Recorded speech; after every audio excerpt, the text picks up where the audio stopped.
Let's see.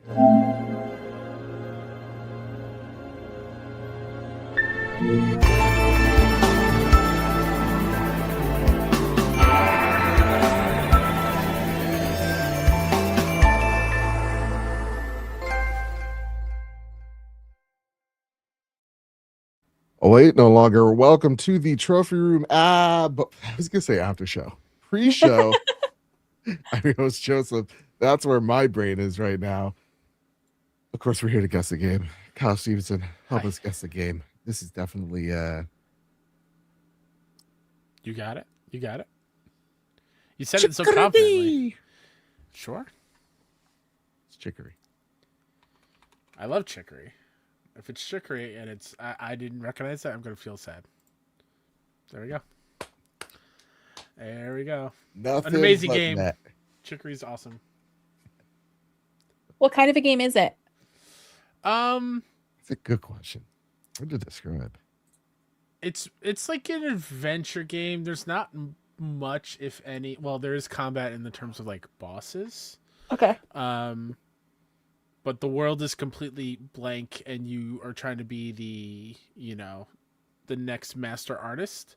So the master artist goes missing, and you pick up the paintbrush and you get to paint the landscape whatever color you want as you play.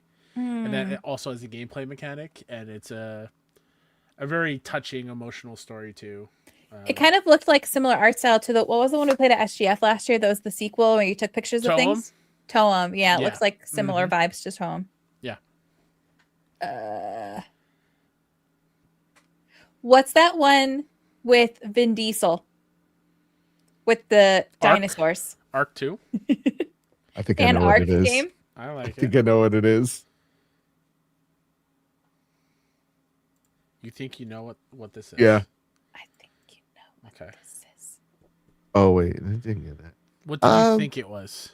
Moss Book 1? Well, Moss is a good game.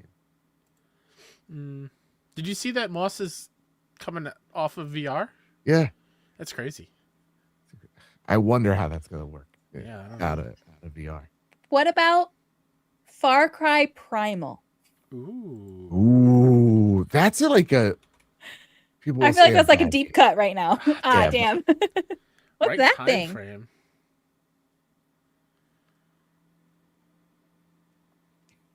Jeannie says Metal Gear Solid 3? I don't think for those platforms though. Because 3 that would have PS2, I think, right?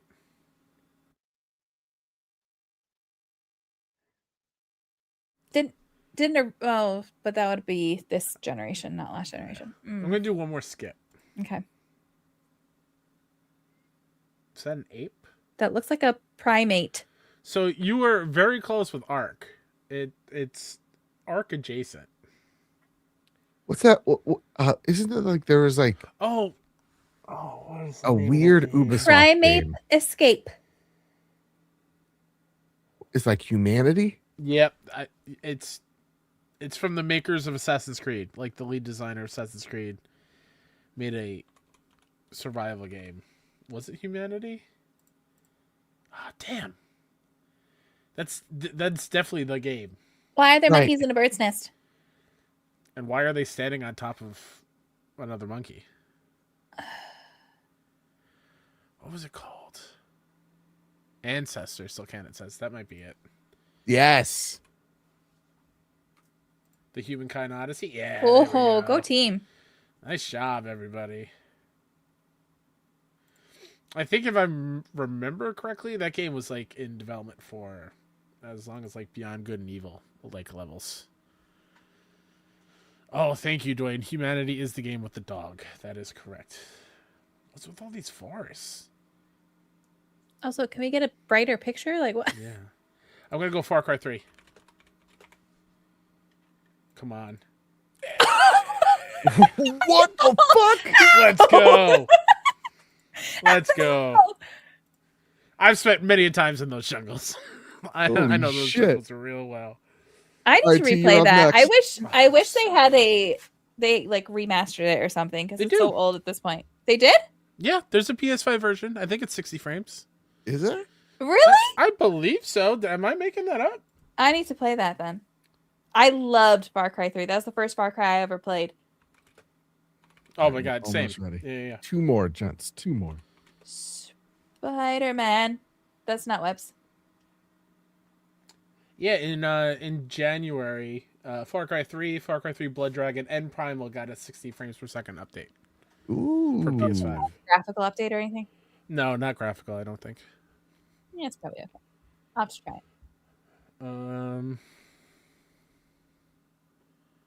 What is this? Are we like in a train hall? I thought it was... Oh. Okay, my brain was stuck on spiderwebs. I knew it wasn't. I knew it was metal, but like I couldn't see anything else. But now that you say that, I see it. Yeah. Or like...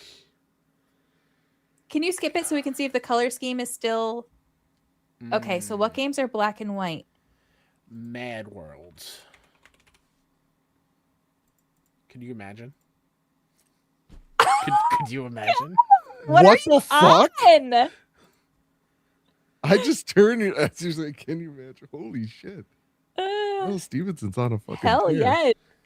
Listen, when I'm really fucking sad, I nail these type of games, okay? So like... I like that. If I'm ever on Wheel of Fortune, just know I'm super depressed beforehand. Yeah, we got it. If you win Jeopardy, we need to be concerned. Exactly. Kyle's on like Final Jeopardy. He's about to really struggle. I sent him a text. You're a piece of shit. I got this. Congratulations, Kyle. You beat the all-time record of Jeopardy. You're walking away with $4.2 million. What are you going to do? Yeah, Reese says go buy a lottery ticket. I agree with that. I don't know. Fucking life's meaningless.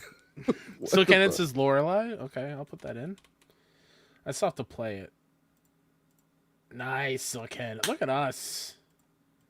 Damn. Look at us. Lorelei and then Lots of jungle games and black and white games.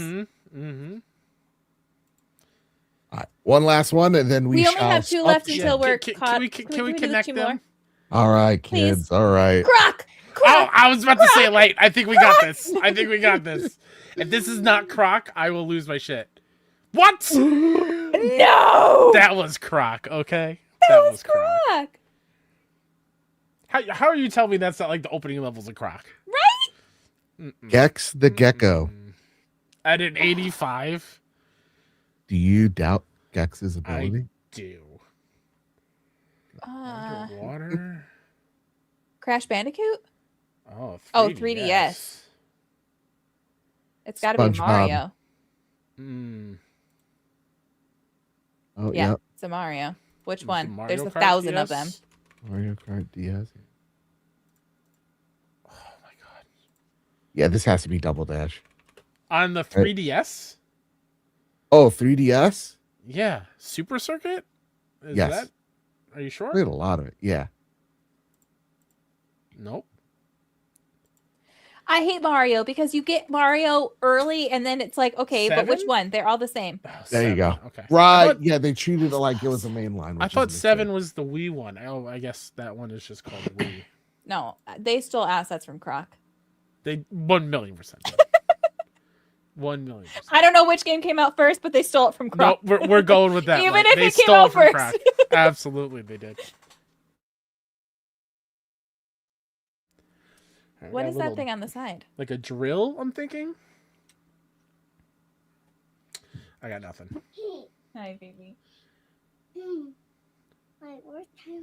They're right there. Oh, wait, Hi! Can you say hi? Sorry, she can't hear you. Oh, Say hi to chat, everybody in the chat. what does she think of my new beard color? Do you like Kyle's new beard color? He's gonna dye it, so you had to bleach it out. Look, it's blonde. It's like your hair. He's gonna dye it. Here. He's gonna dye it a I color. didn't hear what they're saying. Okay, well, you can't stay long now because we're in our show now.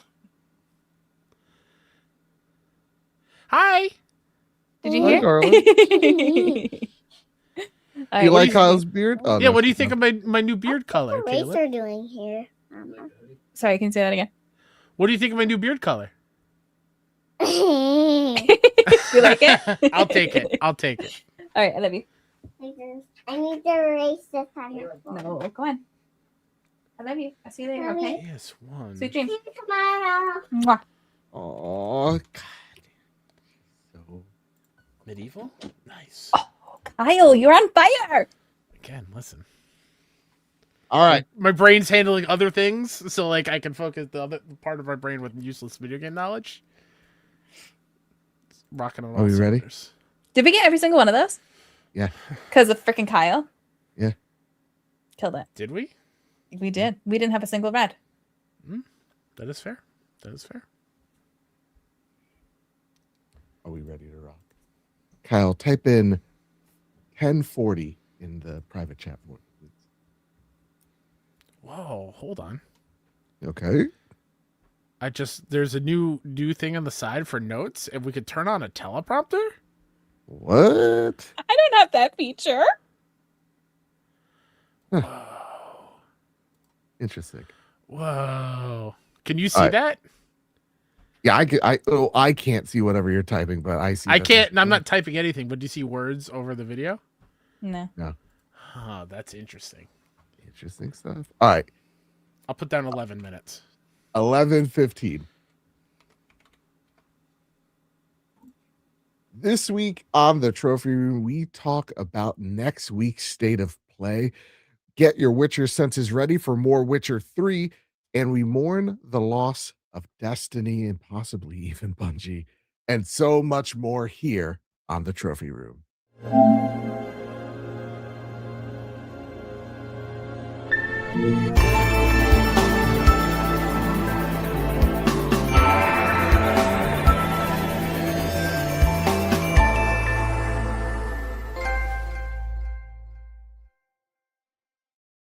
Oh, wait, no longer greatness has arrived. Welcome to the Trophy Room, a PlayStation podcast made by the players for the players. This is episode 481. I'm your host, Joseph, aka Mr. Badbit. It is here where we chat about the latest, the greatest in all things PlayStation each and every week. And you know what? I'm shaking it up. I'm changing it up. Alongside me, the lightweight herself. Tegan, how you doing, girl? Hello. I'm doing very well. I'm roasting alive though. My air conditioning, we need to like change the vent direction so that it actually goes upstairs because we have it still like wintertime where we wanted, the heat downstairs. And I'm melting. Melting. I don't want to complain because it's finally nice outside, but if I start to glisten, ignore it. But and then at a certain point to what end? Because yeah, it's not cloudy anymore, but it's 88 degrees at 6:00 at night. You know what I mean? Yeah. Luckily it's not like that today, but yeah, it's coming. And alongside us, the man of many controversies, Mr. Kyle Stevenson. How are you, sir? What are you teeing up? The bearded one himself. Yeah. Bearded one. What First off, what color are we going to rock? I don't know. Everyone will have to Secret. find out next week during the State of Play live react here on youtube.com/PS Trophy. Yes. Oh, yes. Here's what I'm teeing up. Okay. Your words, not mine, but coward Greg Miller shouted you out on Kind of Funny Games. When did I call him a coward? Your words, not mine. Your words, not mine. That's crazy. That's I mean, crazy. there was a lot of other derogatory words. This is how world wars start, Joe. Okay? All we need is the assassination of Archduke Franz Ferdinand. That's it. That's all we need. Who's the Duke? Is it Kyle? I don't know. No. I don't know. But You want me dead? Okay, here we go. This devolved. But that said, you caught the ire of Greg the Coward Miller. Your words, not mine. This is what he said on a recent Kind of Funny Games Daily about you, Kyle Stevenson. We have clips? We have Roll clips. Oh. Ready for this? Ready for this? Very scientific. You could still go find the 6-1 Indie Showcase right now and see a whole bunch of games. I watched the end yesterday again because I wanted to see Mike say goodbye, and then when it was over, I just flicked Kyle off because I wanted to see him cry. You know what I mean? Because Kyle knows he's fucking lost. I also love you, Mike. No Michael, no Kelsey. Oh my god! Now Kyle's over there. He's like, "Home make showcase." You know what I mean? Because he's basically a caveman. I've heard where Mike has to dress him. Like that's how bad it is for Kyle Stevenson. Kyle Stevenson. Oof. You know what I mean? He had a blue beard once. Remember that? We end this show. I mean, there's so many super chats telling me how right I was about everything. Yeah. Kyle Stevenson, your retort. How fucking dare you, Greg Miller? How dare you? How make showcase? What are you talking about? Yeah. I think I did a pretty damn good job. I don't know. I'd like to go on record here, okay? Uh-huh. Mike is not the personal stylist. That's Yes. Joe and I. That is Exactly. Joe and I. Whoa! Yeah. Whoa! Kyle Again, went above our heads. Kyle stolen went valor. above our heads, and he chose his own shirt. However, Joe and I were originally going to pick out his outfit, but Kyle had to make his own decisions. Kyle had to be a big boy and make his own decisions and did not let me style him. I am salty. Right before we started, you were like, I had my reply to that post on Blue Sky ready to go, and you know what? I deleted it because I wasn't going to do that to Kyle. And here you are, spewing lies. No, I said the truth because you chose your own shirt. Yeah. I did. I chose my own shirt, and then you chose your own shirt. You didn't. and then in the our group chat, I was like, "Hey, which one out of the two do you like?" I like both. I got both shirts. Yeah. But you're like, "Oh, I like the flower one." It's like, okay, that's the one. I just needed a little boost of confidence, but I picked it out myself, Greg. Oh damn. Like I said on Blue Sky, we'll settle this at SGF. Oh damn. Okay. And it's gonna be funny because you're gonna have a different colored beard this time. Yeah. No, and Megan, you know it's what? a I might different wear shirt. that shirt at SGF. Please do. Yeah. Just for that that moment.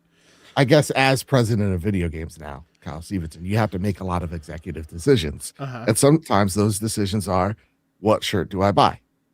Yeah. You know? I And also have thought to that make shit sure. was- I also have to make sure it matches the theme. But you couldn't really 100%. tell. But Mike's hoodie was also the same colors as my shirt. Yeah. So like we matched. You know, winners. it's all production. It's all up here. So no insults. No insults. No, Kyle, towards- you did all No. seriousness though. You did a great job picking out your shirt. It looked very good. Thank you. I appreciate that. You're not even I like going the to say vibe. that Greg's kid can't do an ollie or a kickflip? No, I would No. never because I can't do an ollie or Out of kickflip. it. So I'm not.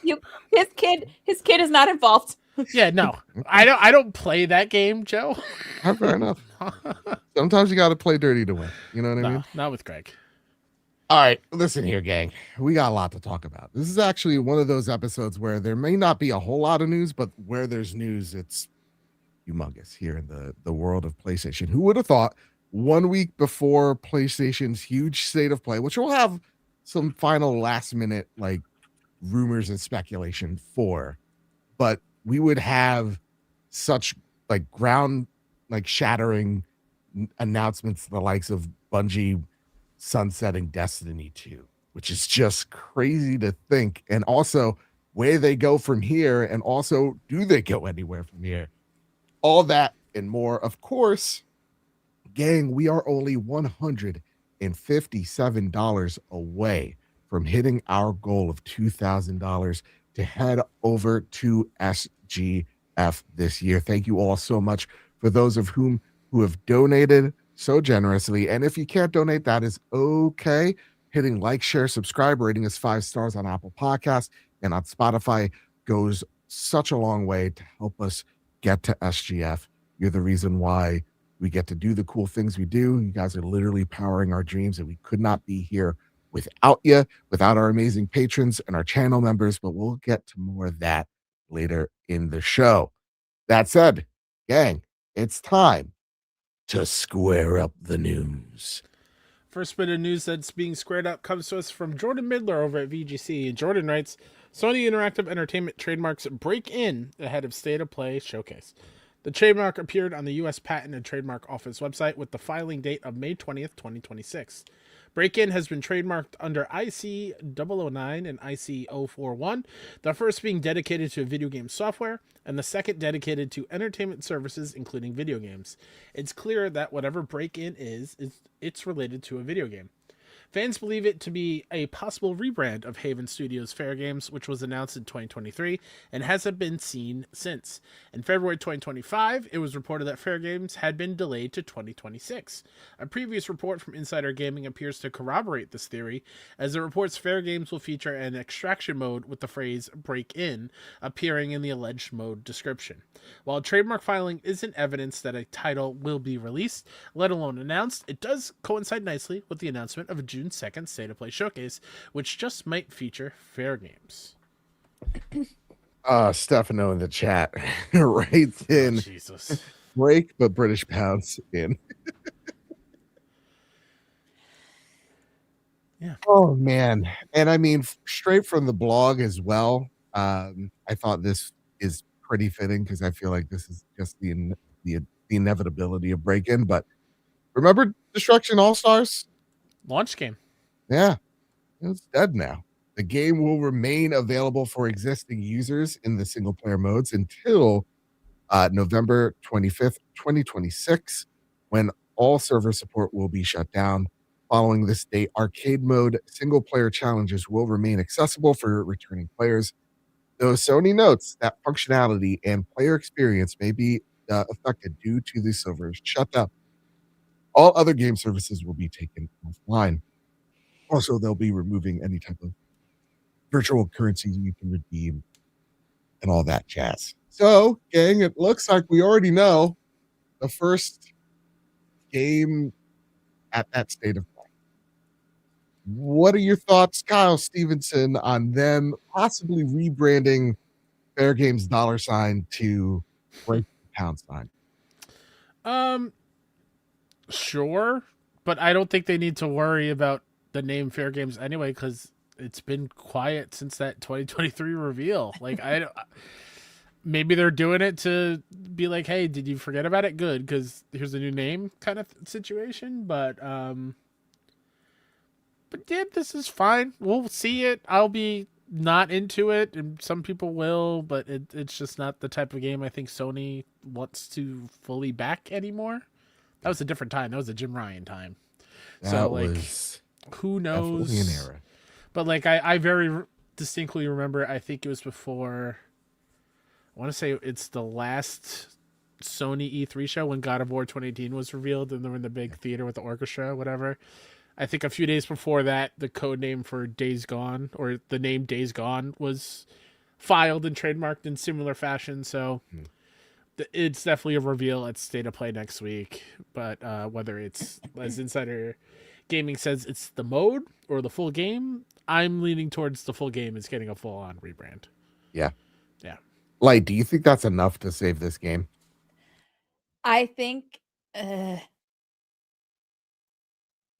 internet is fickle, so possibly, but I don't think so. I think if they're gonna have any shot, the rebrand is the best bet, but I don't know if it's gonna save it, because it's just too many things have failed recently that are too similar, and I think people are kind of sick of it and just burnt out with it. I mean, I could be wrong. That's not my space, so I guess I shouldn't speak for that, the people who are in that space, but it's like people weren't excited about it to begin with, and now we have fatigue on that style, because a lot of games similar to it, or what I think are similar to it, have come out fairly recently. So I don't think it's necessarily going to find the success that it wants. Yep. It might find success, but probably not the metrics that it was aiming for. But I think if it has any shot, a rebrand is probably the best bet, because then you can just be like, hey, this is a whole new thing. Like, forget about that. Yeah. That's an old, that game. What are you talking about? So some people are drag racing on this street. I'm sorry if y'all heard that. That was the loudest like exhaust rip I've ever heard. That's a throwback to early Trophy Room recording days. That would happen every week. Right? Well, they're coming back. The sun's out, guns out. They're your version of Jiminy the Cricket. 100%. I think I'm kind of with Dwayne here, man. I think nothing will save it. I think gaming's already wrote it off. Yeah. And like, even like with stuff now, like, you know, what if it comes out and it's genuinely amazing?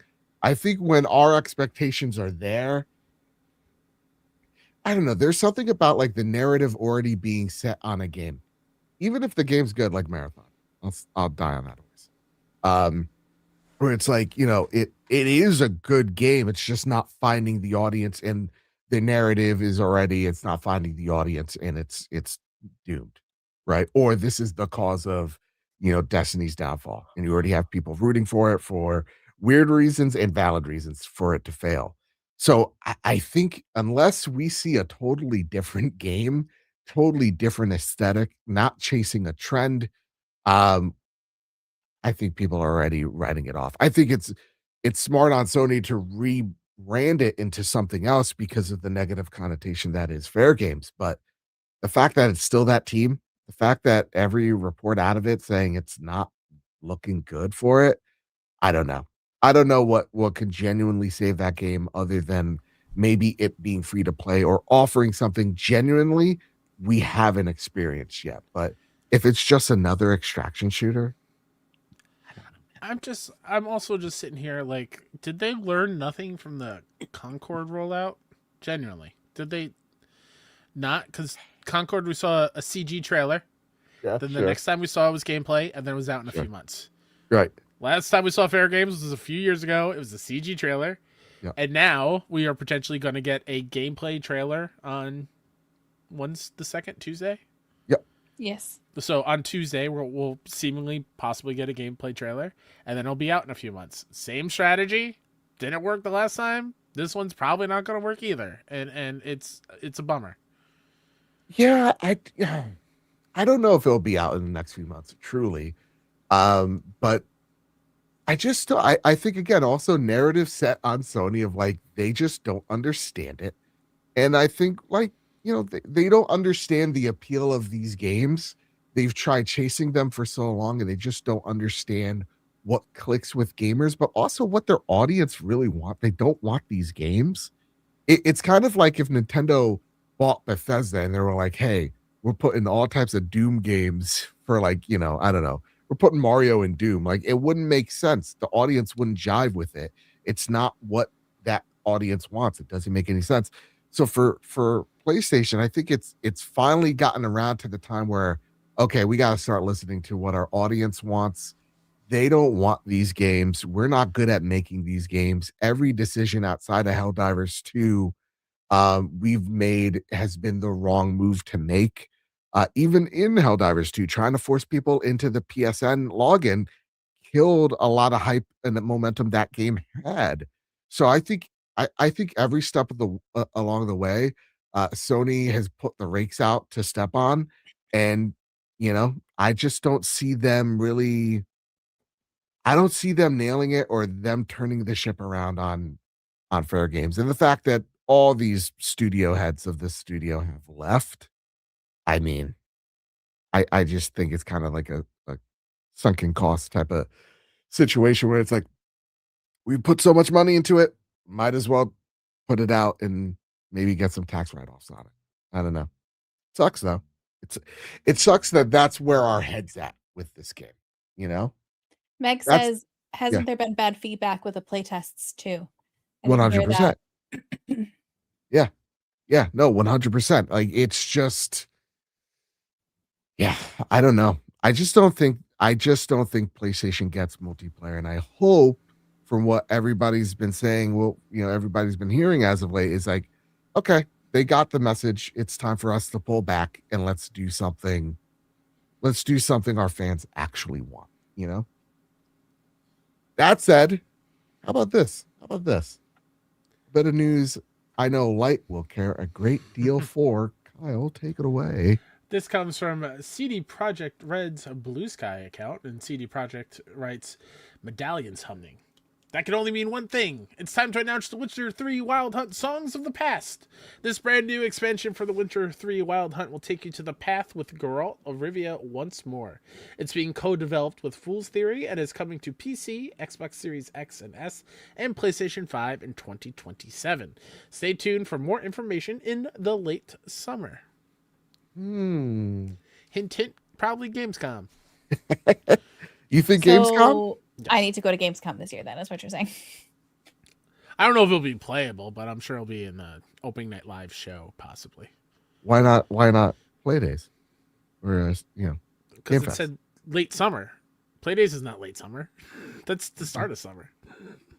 Fair enough. I wasn't paying attention. All right, so that said, Katie writes in, just like you can too, if you head on over to the Trophy Room Discord server, throw your questions in the question pile over there, and you get a chance for them to be read on the show. No guarantees. Always a good chance. Like our good friend Katie, who wrote in, "Hello, Trophy Room Trio, from a very hot and sweaty UK. Yeah, that's right. Oh, the metrics. Oh, we're number one. Oh, yeah. AC, pretty good. Central air. Can't complain. Honestly, can someone reinvent the AC, please? Not sent a question in a while, but been listening.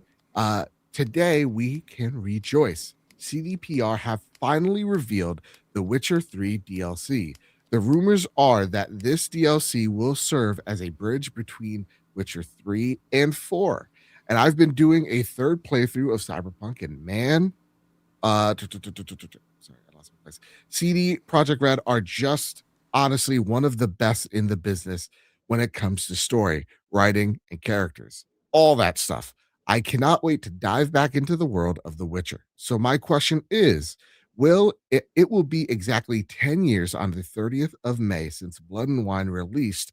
So there has been a long time between that DLC and this one. Is there any game that you would like to receive an update, some DLC or expansion, even though all the development of the game is done or there's been no work on it for a very long time? Hopefully, I worded this well. As always, much love, you guys. Enjoy SGF next week. Uh, Stay safe and take care. Katie, Bloodborne, you know? Anything Bloodborne. You give me the bosses that didn't make the cut. Give me another art book of Bloodborne. That's how hurting I am for Bloodborne. What's another game that you would like this treatment here, Kyle Stevenson? Also, first of all, I was clicking my fidget thing and I didn't realize my mic was not muted, so my bad, y'all. Threw me off guard. You threw me off guard. I'm so sorry. I looked over, it's like, oh no, those are white lights, not red lights. What's one game that I would want DLC? All right, this is one because I don't know if we're ever going to get another mainline in it. Give me an Uncharted 4 DLC. Ooh. That actually is like the span from the end of the game is the same time that passes in the game world, and we follow. It's been long enough. Nate's daughter on her own adventures. Yeah. I think would be kind of cool. Well, I can't wait for 3 nasty comments going. Listen, we spoiled it all. Bring it. I don't care. One person's like, you know what? Greg was right. It's fine. This guy just thinks he's above it all. Like, what say you? You're getting. I mean, you're already getting the game, the DLC to the game that you always wanted and loved. Yeah. So I'll even you can answer it, but we contextualize it to how are you feeling about the new expansion of the game? And it's not by the development team of The Witcher 3, but I don't know. What are you thinking? I'm very excited. I'm trying to hold my expectations in check because similarly to like Black Flag, trying to stick to the same vibes and feel. That is my little fear there. How difficult will it be to stick to the same vibes and feel since it's been so long and it is a different studio working on it. Sorry, I have a frog in my throat. I cannot get rid of. You're good. No, same this whole episode. Yeah. So that's my only like slight hesitation, but I'm just so excited. I cannot even put it to words. I woke up, I opened my phone, it was the first thing I saw, and I had to fight everything in my being not to squeal really loudly because my daughter's literally sleeping right next to me. I'm so incredibly excited for this. I think it's going to be great. They have clarified it is an emphasized, it's an expansion, not a DLC. Yeah. So it is going to have a decent amount of content from what I saw on Twitter in terms of like people from CDPR replying to others. It sounds like it's going to have new storylines, new characters, new quest lines, things like that. So it sounds like it's going to be pretty beefy. That makes me also very excited. In terms of a game that I would want to have an update or expansion that hasn't been touched in forever, Left 4 Dead or Left 4 Dead 2.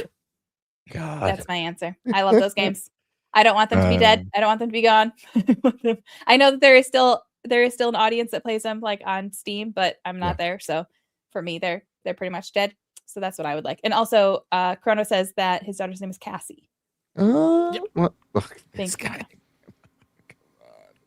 Yeah. No, I'm pretty excited for this. I mean, Freight Conductor dropping the $25 down. Thank you so much. Writes, I'll take another Destiny 2 expansion. So I guess we'll head right into the conversation. Let's talk about it. We have one more question. We got another question. Another story in between. Please. Enigma writes in, do you think the late Witcher 3 DLC affects the 4's release date? So 2027 for the expansion raised a red flag for me. I think that's why they have the other studio working on it. Yeah. So that doesn't happen. And from other things that I know, I do think that this has been in the works for a long time. So I think they planned for that when they talked about The Witcher 4. It's also kind of crazy just because with that article that came out, I forgot, I think it was on Game Informer, I read that it didn't really sink in, but CD Projekt is planning to release Witcher 4, 5, and 6 within 6 years, which is insane and wild to me. And haven't they confirmed they're working on a Cyberpunk Yes. Yeah, sequel? possibly. Yeah. I think it's called Project Orion. If Did I'm I not make that up? mistaken. No, you didn't make it up. But also, there's also the rumor of like Witcher 1 remake too. Like there's gonna be a ton of Witcher stuff within the next I feel like the fact that they're working with Fool's Theory is nice because I do think Fool's Theory is probably the ones that are like doing the remake for The Witcher 1 and that sort of thing. So it's good that they are working together like that. Yeah. I'm interested to see it. I don't know if it'll match the quality of, Blood and Wine and all that jazz, but I'm excited to play it. I'm also excited to play all those expansions and dive back into The Witcher 3 probably sometime in December. I'm really hoping that 2027 is the year of The Witcher. And so it's all I'm playing that whole entire year. That would be nice. I'm playing the Death March run. I'm playing all the expansions and they go right to 4. Oh, it's going to be a good time. It's going to be a good time. That said, Kyle Stevenson, I know who's not having a good time. That is Bungie and Destiny fans. Take it away, good sir. That's right. This is Bungie winding down Destiny 2 on June 2nd. And this is from your boy, Joe. That's what you put in the doc. So this is that's the title. This is the title is mine because I know you're going to ask, who's it from? Who wrote this? Yeah, it's your boy. Yeah, I want to make sure we cite. So this first one comes from Bungie straight from their Twitter. For almost 12 years, we have had the joy and honor to explore the Destiny universe with you all. Through all the ups and downs, surprises, and triumphs, building Destiny alongside our players has been a monumental privilege. While our love for Destiny 2 has not changed, it has become clear that after the final shape, we have reached the time for our shared worlds and Destiny to live beyond Destiny 2. As our focus turns toward a new beginning for Bungie, we will begin work incubating our next games. To that end, on June 9th, 2026, we will release the final live service content update for Destiny 2 to begin that new journey as a studio. Though active development may be concluding, we will ensure that Destiny 2 remains playable just as the original Destiny is today. Many changes in this final update will aim to ensure that Destiny 2 is a welcoming place for players to return to. We're proud of Destiny 2, the places it took us, and the legacy it has created. Because of you all, our universe is vast, built on years of shared stories, adventures, and victories. From the Cosmodrome to the Pale Heart to the Lawless Frontier, we have forged lifelong memories and friendships with you all. We are incredibly grateful to everyone who made that journey with us. From the deepest part of our hearts, thank you, and we'll see you in the stars. Oh man, and there's more. Would you like to read the second part of the story here? Sure. Bungie plans layoffs after ending Destiny 2 development. This is from Jason Schreier over at Bloomberg. Sony Group's Bungie unit is planning a significant number of layoffs as it ends development on the long-running online shooter game Destiny 2, according to people familiar with the studio's plans. The company doesn't have a new project lined up for Destiny 2's development team after the game comes to an end next month, according to the people, who asked not to be identified because they weren't authorized to speak to the press. Bungie doesn't plan to immediately enter production on Destiny 3, they said. The number of job cuts was not known. On Thursday, Bungie confirmed that the upcoming June 9th update of Destiny 2 will be the final content for the game. The studio promised that it will remain online for players to access. Destiny was once one of the most popular games on the market, generating more than $500 million in revenue when it launched in 2014 and inspiring countless imitators. In 2017, Bungie put out a sequel, and after parting ways with publisher Activision Blizzard, the studio decided to continuously update Destiny 2 with new content and expansions rather than release further entries in the franchise. The results were mixed, but millions of players stuck with the game, which became free to play in 2019. In 2022, Sony purchased Bungie for $3.6 billion. And in subsequent years, the studio laid off hundreds of employees and canceled several projects, including Payback, a game set in the world of Destiny that was envisioned as the future of the franchise. Bungie released an expansion that appeared to conclude the game's story, The Final Shape, to rave reviews in 2024. The player count has dropped significantly since then. The most recent release, a Star Wars-themed update, brought in a fraction of The Final Shape's players. Bungie leaders had talked about ways to retool Destiny 2 to make it more approachable for new players, but earlier this year they instead decided to end development for the game, partly to shift resources to Marathon. Man, brutal. I don't know, man. Mr. Stark, I don't feel so good. Kyle Stevenson, what is your take on all this mayhem, the news? Obviously, it's a huge bummer. Yeah. I feel like even though I'm not a diehard Destiny fan, I've enjoyed my time with Destiny from what I played. I played through all the campaign in 2 and 1. I've never done a raid ever in Destiny, which is wild. But it's generally one of those IP in games that I feel like would have been around forever. And so the fact that they're kind of sunsetting it and so quickly and so soon is definitely shocking. And I know just how much Destiny means to a whole lot of people. So this is a big bummer. And I don't want to speculate too much on what's the future of Bungie and what their next game is. But like, I want people to actually like have time to mourn this before we're like, all right, what's next, and worried about whatever's coming. But it's definitely a huge shock for sure. Yeah.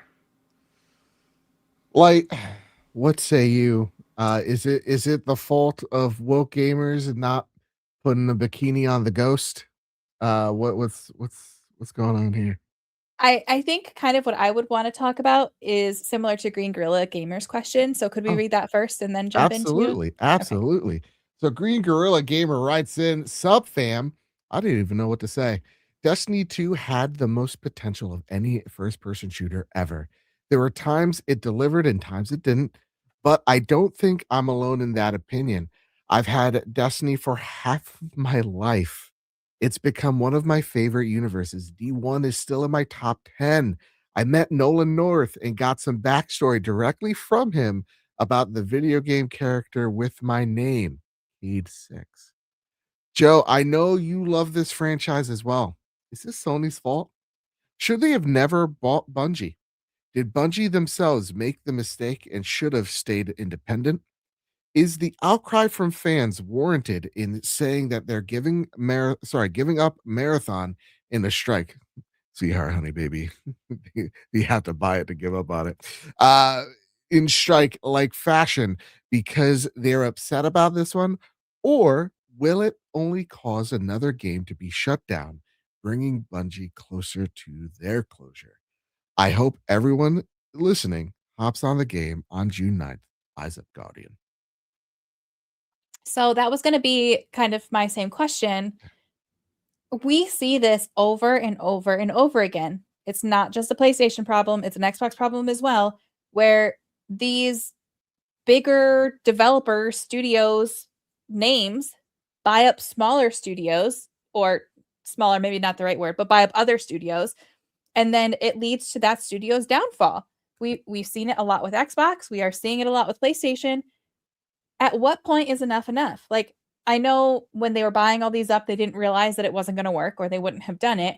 But it's so frustrating to see all of these studios. And I feel like there's been a ton at this point who are shells of what they used to be, or completely shut down, or forced to do something that's totally outside of what they would normally do because they're told that they have to.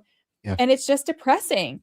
And I don't know how Bungie would have worked out if they weren't purchased. I don't know those financials, so maybe they had to be purchased in order to continue. But it's a really valid question. Like, would it have been different if they weren't? Because we have seen this time and again with other studios, and it's just heartbreaking. Yeah. It's like one of those shoulda, woulda, couldas. Like, in an alternate universe, without knowing all the math, and numbers behind the scenes, and even just potential buyers, because I know Sony was not the only one that wanted to go after Bungie at the time. It's like, from what I'm aware, from what it's been told, I think even publicly, right? Yeah, so it's not whatever, but it's like, if Sony didn't come in, this situation would have happened a lot sooner. So Okay. it's more like Bungie was. It's kind of like Bungie was on borrowed time, right?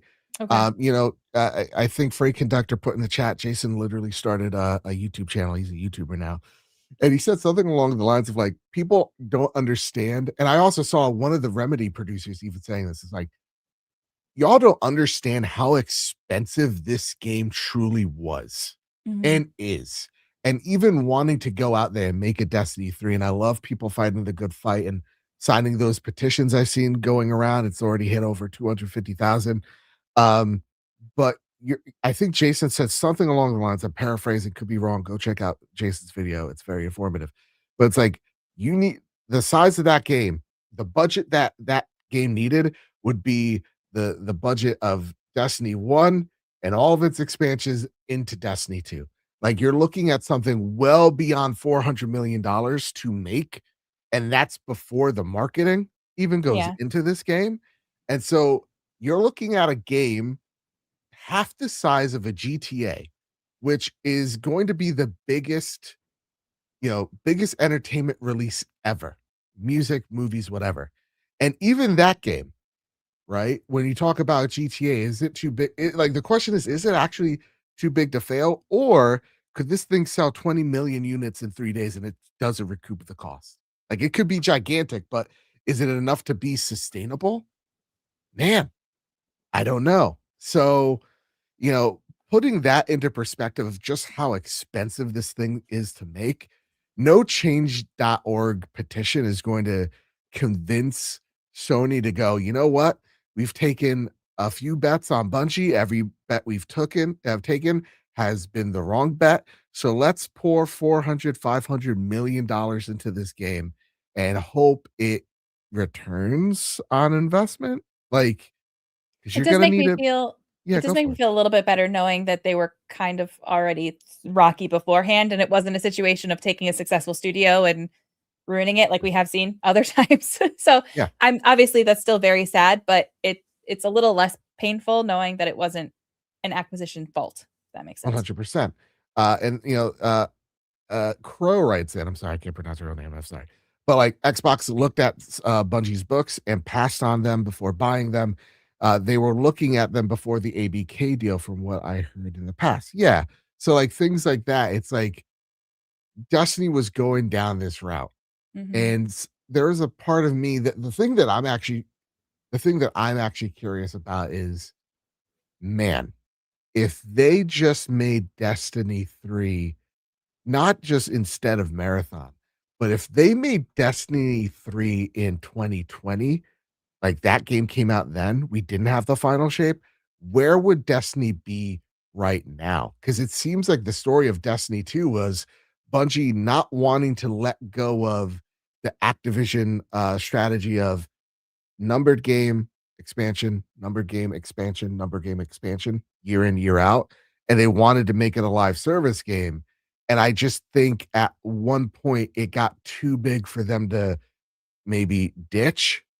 And then they were like, okay, well, Destiny 2 will just last forever. And it just didn't, right? Like, the final shape, everybody thought was the final chapter, and they just ditched it.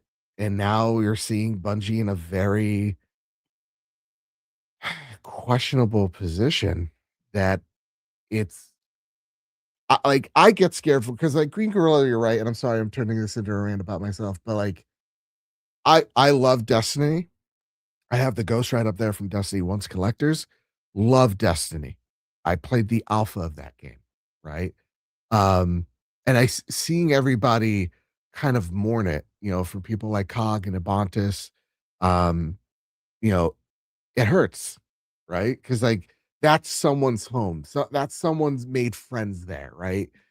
And then at the same exact time, I think of Bungie, this studio that, if Nintendo made me a gamer, Bungie's the company that solidified it, right? Like you see the Master Chief poster in the back. I got the Halo 3 collectors right above me here as well. Like Halo Halo was the game that went, no, Joe, you're a gamer. This is it. This is your whole personality is gonna be about this, actually. And to see them in such dire straits where I don't even know if there's any runway left for them, man, that's truly devastating to me. So I lean to you in my darkest of times. I'll always lean on Kyle Stevenson to bring me back. Kyle, is there any hope for Bungie? Are we going to see in 9 months Sony has yet to greenlight a goddamn thing and they went, you know what? This bet sucked. We can't even sell you guys. We're done. We're just gonna close up shop. It's too expensive to live in Washington State. Oh boy. Get on that. I don't know. Yeah. And I don't know if I could be that bright light to bring you out of this, Joe. I don't think I have the right words because it's weird. Yeah. Like when you look at just the number standpoint, they spent over $3 billion to buy them. Yeah. That's a lot of money to just be like, you know what, we're cutting you. Because there's no way they made $3 billion back. No. So like, Well, remember when Jim Ryan said, and he said a lot of stupid shit because he's a stupid idiot. yeah, shout out to his cat, right? Yeah, shout out to him and his cats. Fucking coward. But like, he's like, oh, the evaluation from Bungie, what we got from them, it's gonna be worth more than like ABK or something stupid. Sure. He said out loud. Yeah. Uh-huh. Fucking idiot. No, I think if that decision happens, I don't think it's a 2026 one. Yeah. If anything, and I just hate saying this, it will be end of fiscal year, so next March. If they do decide to go down that rabbit hole, which I hope they don't, because I would like for them to like let them cook. They have created some incredible worlds, so let them cook. Just give them the time. I know that's hard to say in this industry, especially lately, but you got to give them some sort of leeway to kind of right the track a little bit. Freight Conductor writes in, thank you for clarifying. Jason figured $500 million just for Destiny 3, which was what Activision was paying for 10 years of Destiny. And so like to ask, so it is a big ask. It is like, let me get out of my feels for a second by just going, hey, Sony, could you please spend $500 million so I could continue to get my universe I like? That's a lot. And 250,000 signatures is not enough to justify that. No, absolutely not. No. And honestly, I think like, here's the hottest of all takes. I think that's the sign this thing goes. Like I'm not saying 250,000, a lot of people, but like that's 5 minutes of someone's time and someone went, I'm good. You know what I mean? Did Destiny have a good story? Or was it just fun multiplayer? Good I question. enjoyed 2's campaign. Yes. It wasn't the best thing in the world, but I Okay. enjoyed it. Could there be a possible spin-off Okay. that is just single player focused on the story, the lore, the universe of Destiny? Yeah. Chrono in the chat says yes and no. It's in the I story. think they Yeah. could, but I think with the history of what Destiny 1 and 2 is, that'd be seen as a disappointment for a lot of players. But of what that if they universe. retitled it Break-In? I like it. They just I came up with like a it. fully new name. It's code name. I mean, No, go for it. Freight Conductor in the chat goes, let's ask my name is Bife here. If it had a good story. I love Bife. He was the guy, just like every From Software game. I forget his name too. Is it maybe the same guy who's like, he talks in a nice British voice and he talks to you about the lore of Destiny 2 and the shark cards or whatever they were on, the Gwimar cards. But like, yeah, no, it it it had its moments of greatness, but it was very convoluted and kind of silly. Okay, Sure. hear me out. Also, Silcanet, thank you so much, my friend, for the $50 So can Canadian. it. Thank you. New SGF drip money. Hell yeah. Think it. This Drinks on okay. is half a joke, half not. Okay. Give Bungie Resistance. Give them an IP. Bring it back. You know? Let's go. What do you mean no? We are not going to subjugate Bungie, the Hold on. creators Hold of on. Marathon Watch what you and say. Halo Watch what you and say. Destiny Uh-huh. to Resistance and Killzone. Did I say anything about Killzone? I said Resistance. We're not going to Resistance. You're a hater. You're a hater. I'm not a hater. No. I just listen. I'm not shitting on Insomniac.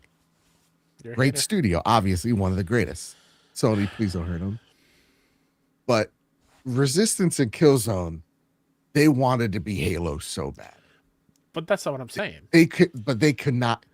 We're not. We're no. We're Resistance not is great, and you're hating on it for no reason. Also, secondly, great. I just want to say, with all jokes aside, and again, this might be a bitter pill to swallow because I'm on the outside and I'm not a diehard Destiny fan. But let's celebrate. You've had almost a decade of Destiny 2. More than. Of just Destiny 2. Like Destiny, the whole from the one is more than a decade at this point. Yeah. Like, not many games do that. It's rarefied air, and I like. Be excited that you were able to live in an online world for that long that isn't a MMO like Warcraft or even a Fortnite, if that's like your go-to comfort food. Like, And even Warcraft, like yeah. I love WoW, but I don't stick into it for very long anymore because even Warcraft is having the issue of onboarding new people. They've completely Yeah. changed how the training intro sequence when you first join the game, and I, as an OG vanilla player, I don't personally like it. I understand that they had to update things and change things, but I don't personally like it. So like even MMOs that the whole point is that they run forever and ever and ever. It's hard. Yeah. Now, Like, Crow does something in the chat, Decade of one game is crazy and Yeah. should be celebrated.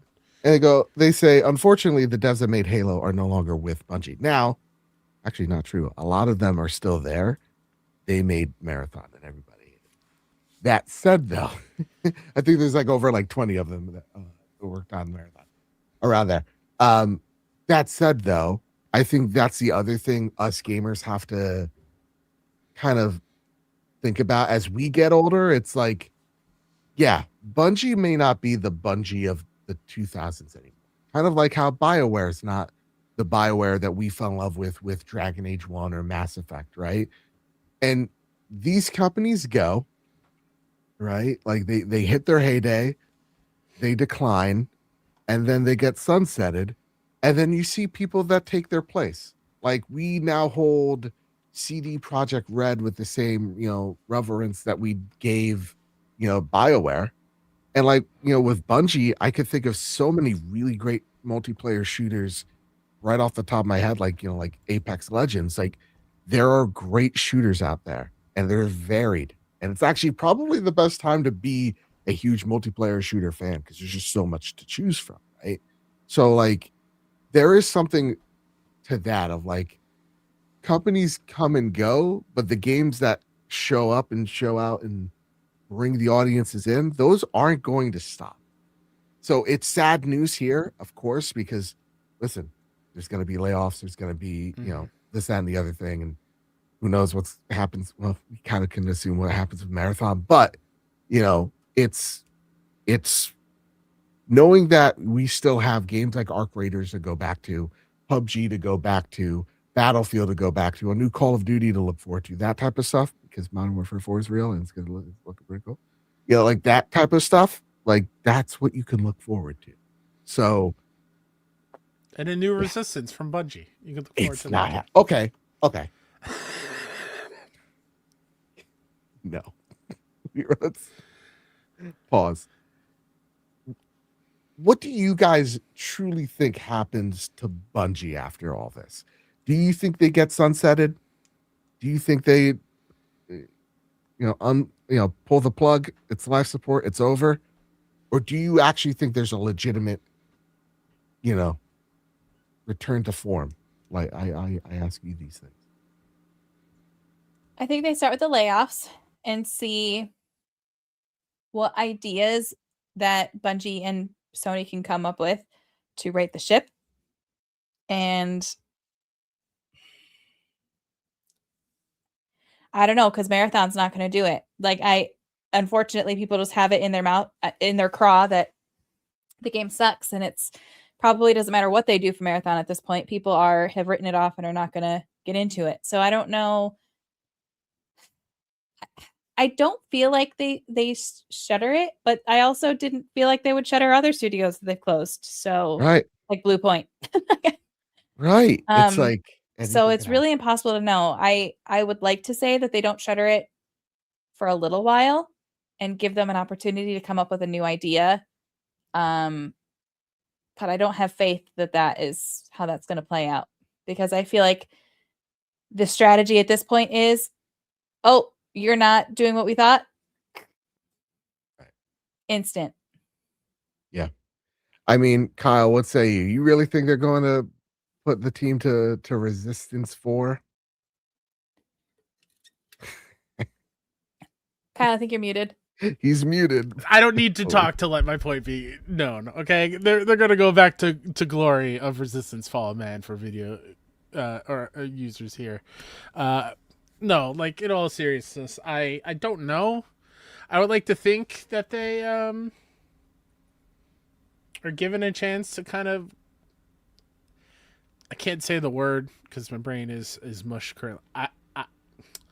Ideate? Is that the right word? Like, sure. Group it up to like come up with ideas of coming up with something new, and something fresh, or they go back to a project that they were working on that shelved for like a marathon, or like flesh out earlier ideas and see what happens. But I don't think that leash is super, super long. Yeah. Which is unfortunate. Yeah. I mean, I think Beer Baron says something pretty great here. I'm not sure people will wait around for Marathon to get a little bit better. The industry moves fast. Right, but even if it did get better, nobody would give it a shot. That's what I'm saying. Like, it doesn't matter. Yeah. It doesn't matter. No. Like, it's dead because people aren't gonna give it a shot. People already wrote it off. And again, and also like in those people's defense as well, the game at the start is very like I guess like abrasive is the word. Like it's very. There's a lot of onboarding. There's a lot to learn. A lot to learn, and also it doesn't hold your hand. And for gamers who claim to like, oh, games are too easy, Marathon's hard as shit, and it doesn't really give a shit about your feelings and what you're about to lose and onboarding. So like, I'm actually pretty surprised in season 2. It kind of feels like, hey, we get it. You guys, you had a lot of issues with like the progression and everything.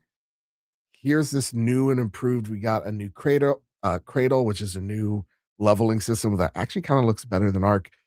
You have a new map variant, which is Night, which looks sick, in Dire Marsh, which is one of my favorite maps of all time.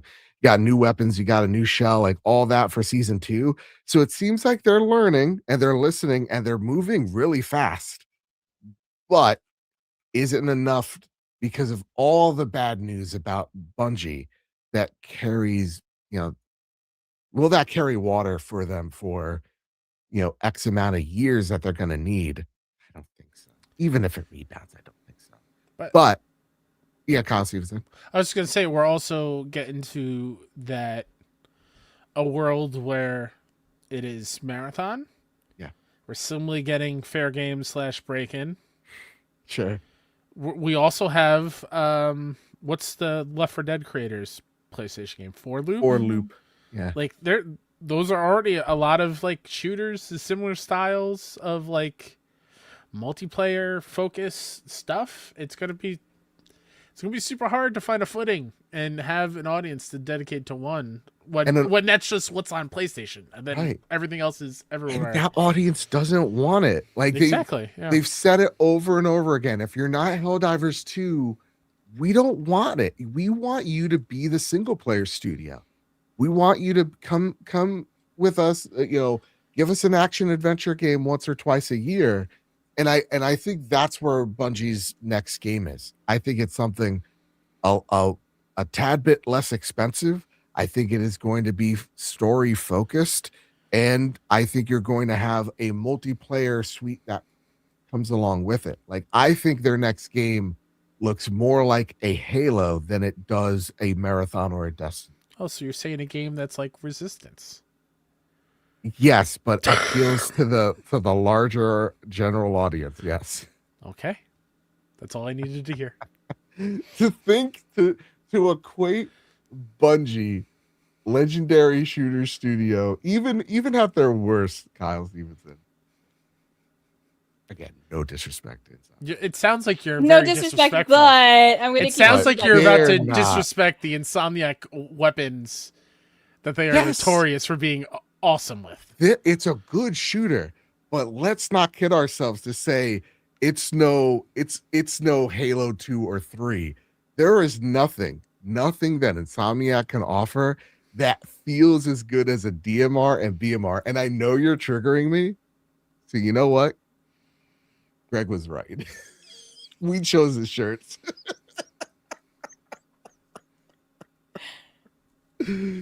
Oh, it worked. I'm so triggered.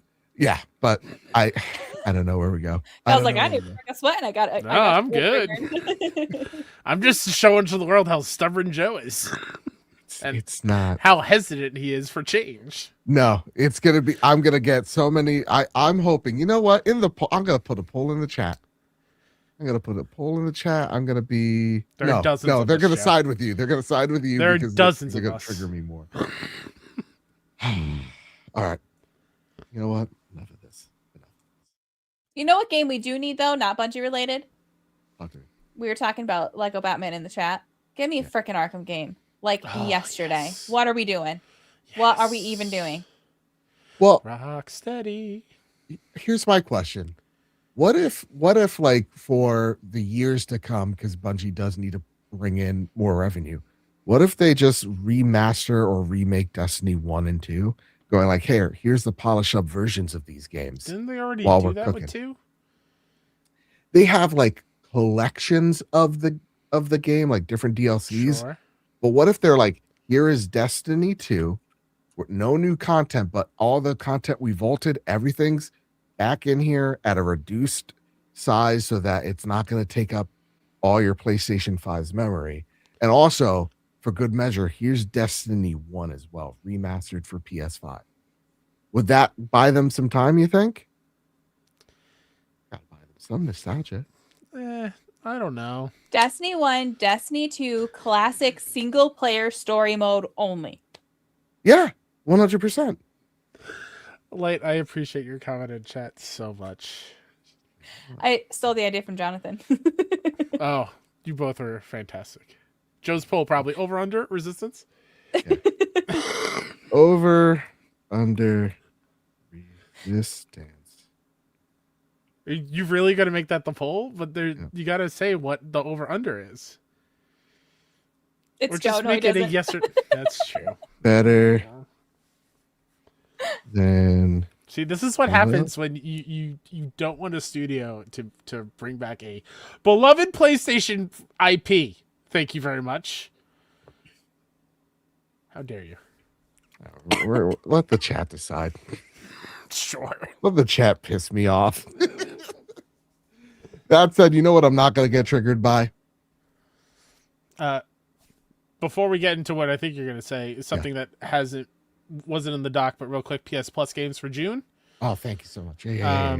We've got Grounded, fully yoked edition, Warhammer Dark Tide, and Nickelodeon All-Star Brawl 2 are your PS Plus games for June. It's an okay month. Also, Playday's summer sales here. It's real bad. It's so bad. I was like, I'm not even going to waste my time putting in the doc. But hey, you could get $20 off a DualSense, which makes it the price of the DualSense when it first came out. No price cuts, no bundles for the PlayStation 5. That's great. But you know what we do get for the PC Hey, crowd? get yourself a Marathon DualSense and keep it boxed. Here you go. It's right It's gonna be behind a me. collector's item one day. Yeah. Uh, but I mean, like the Steam Deck getting a price increase, so it could be worse for us PlayStation players. Okay, Sony could come back in a week on it's actually 1,000%, and they probably will. All right, gang. It's time for a little segment we like to call "What You Been Playing." Kyle Stevenson, the Lord Like- of the Indies. You've been playing a little indie. Just a little one. Diddly on diddly bee. Little indie about a tiny little mouse Yeah. named Demina. Shout out to Yacht Club Games for providing a code for myself to talk about. Mina the Hollower is the follow-up to Yacht Club's Shovel Knight, which is a legendary and revolutionary indie in video games, and what that mascot and those games and spin-off games have done for games as a whole. I have been eagerly waiting to get my hands on it ever since I played the demo at PAX East, I want to say like 3 years ago at this point. And I can safely say that it is just as good as it was back then. It is incredible. I don't know if it's a perfect 10 out of 10 from what I've been seeing out there, but it's damn close. I say that without fully finishing it. I'm like 6-ish hours in. But think of the old school action adventure like games of what I imagine a Zelda game played like. Again, I never really played a Zelda. What? You know I haven't this. either. You know I know, but this, every Joe. time you say it, it just See, I got light on my side. Mixed with some modern gameplay stuff. So something, Joe, that I think you're going to really enjoy about this is it is super difficult. It is a hard game. And the thing that I think you're going to love about it a lot is it has a lot of souls in it. go Meaning, like, if you get damaged, in order to replenish your health, you are going to have to attack to refill your health bar and then use the potion. Very much like Bloodborne. Or like when you die, your bones are left where they are, and then you have to go back and retrieve it. So similar to there. If you don't, then they're gone forever. Again, very Souls-like. The exploration is pretty much like, hey, just go. Just go. We'll give you hints about where to go. There's plenty of NPCs that will give you quests or things like that. But it's very, like, it doesn't hold your hand. It lets you go and explore and experiment. It's also got a ton of really fun puzzles that I found myself, like, wondering, how am I going to get to that room that I see, you know, something, a treasure chest in that I want to go get. And then not realizing that, oh, I can burrow under the map, under the wall at this point and get access to there. And then have to figure out how to get across this room where it looks like a giant hole in the ground, except for you have to pay attention to the water dripping from the top of the cave to see where it lands, so you know where you can safely jump. So it's like kind of that, those kind of things.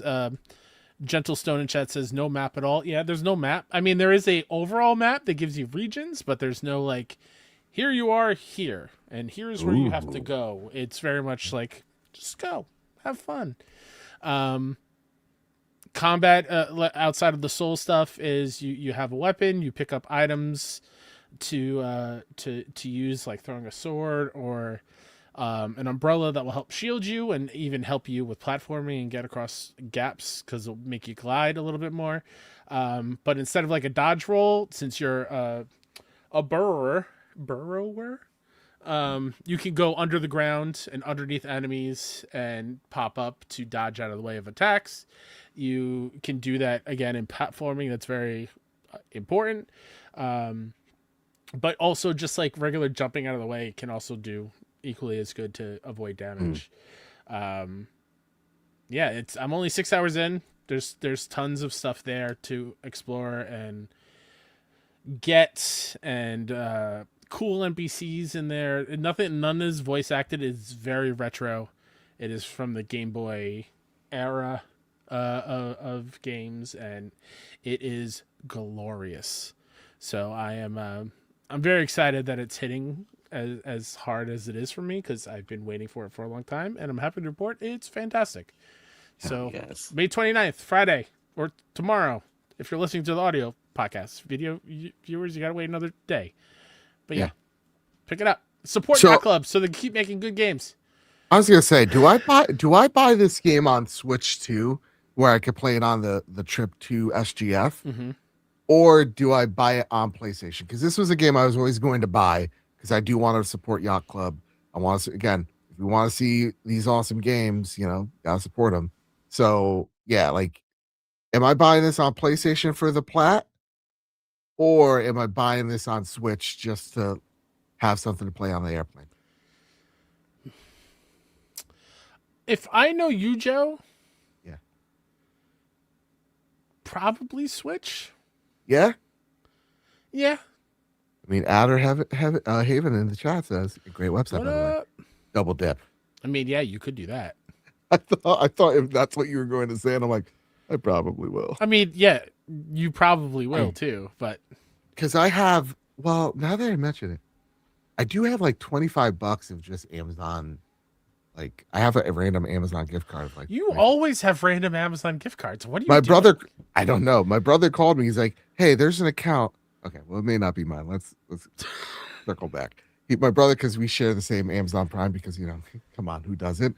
And he goes, "Hey, I have there's a $23 credit balance on the Amazon like cart or whatever. Is it yours?"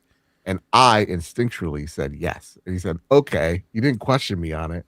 I just The went, Costco King didn't question you? Yeah, that's crazy. I know. Well, when you're saving so much at Costco, you don't really care.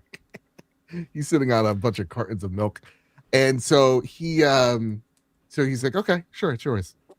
So again, I have $23 of, is it mine? Is it not? I don't know. I claimed it. Pulled a old little But sublease also, trick. like, are you actually going to play games on your flight to SGF next week? Probably like Okay. at least a good 3 hours. At least a Yeah. good 3 hours. Go for it. If there's so here's the thing: if there's Dune 2 on the flight, I am going to plan out the worm ride as takeoff, like I did last time. That was a fun time. That was so immersive. Are you laughing? That's something. Like, there's a giant worm they ride in the movie Dune. I don't know if you've seen it, and I timed it, and it's cool. Looking at me dumbfounded too. I just watched the first Dune last week, so I saw at the very end of that they ride the worm, but I don't know what the hell you're talking about. I'm just you'll see it. imagining Joe being that passenger on the plane, Tegan, of getting the movie, lined up perfectly for the takeoff. I did. Yep. And then he's the only one on the plane that goes, "Woo!" I just got his hands up in his seat. The takeoff, so it felt like you were riding the worm. Yeah, Exactly. Yes. Oh, Yeah. okay. I'm sorry. My brain was not No, you're good, computing. you're good. I was not Yeah. getting there. Okay. Yeah. Do you also stand up when the plane lands and start clapping? And I just want to tell them they did a good job. What's wrong with showing a little appreciation? no, that's fine. That's fine. Hey, gang, guess what? I wrapped up Lego Batman, Legacy of the Dark Knight code provided, and now that I've rolled credits completely on it, ooh-wee, gang, this is a damn. Not just is it truly as a Lego, like, I love Legos. As a kid, I love them. I have some in the back, but like, for when it comes to the Lego games, they're not my bag. I'll always try them out and I'll drop them eventually. There is something about this game, man, that while still feeling like a Lego game, it also feels like a damn good, solid beginner's entry into the Arkhamverse. It really just does feel like Lego Arkham Batman more than Legacy of Batman when it comes to the combat and the gameplay and the traversal. Man, it's a really, really great time that when it comes to the combat, yeah, I'm not actually good at any of the Arkham games. I've said this previously on prior shows. The those are games that I suck at so bad that I would just watch my brother play them. This has helped me enter and kind of lose the fear of those Arkham games and being good at the combat, because it's just difficult enough where I feel an ounce of challenge, but easy enough where I don't feel like I'm being punished if I get hit by a random bad guy. It feels really good to play.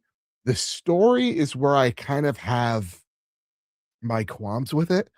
Like the Lego Batman story is, it's not like the Lego games of prior where they're like, hey, here's a abridged version of the Avengers or Indiana Jones, or here's an abridged version of the saga of the Skywalker saga. This one's telling a story that's very much influenced by each era of Batman.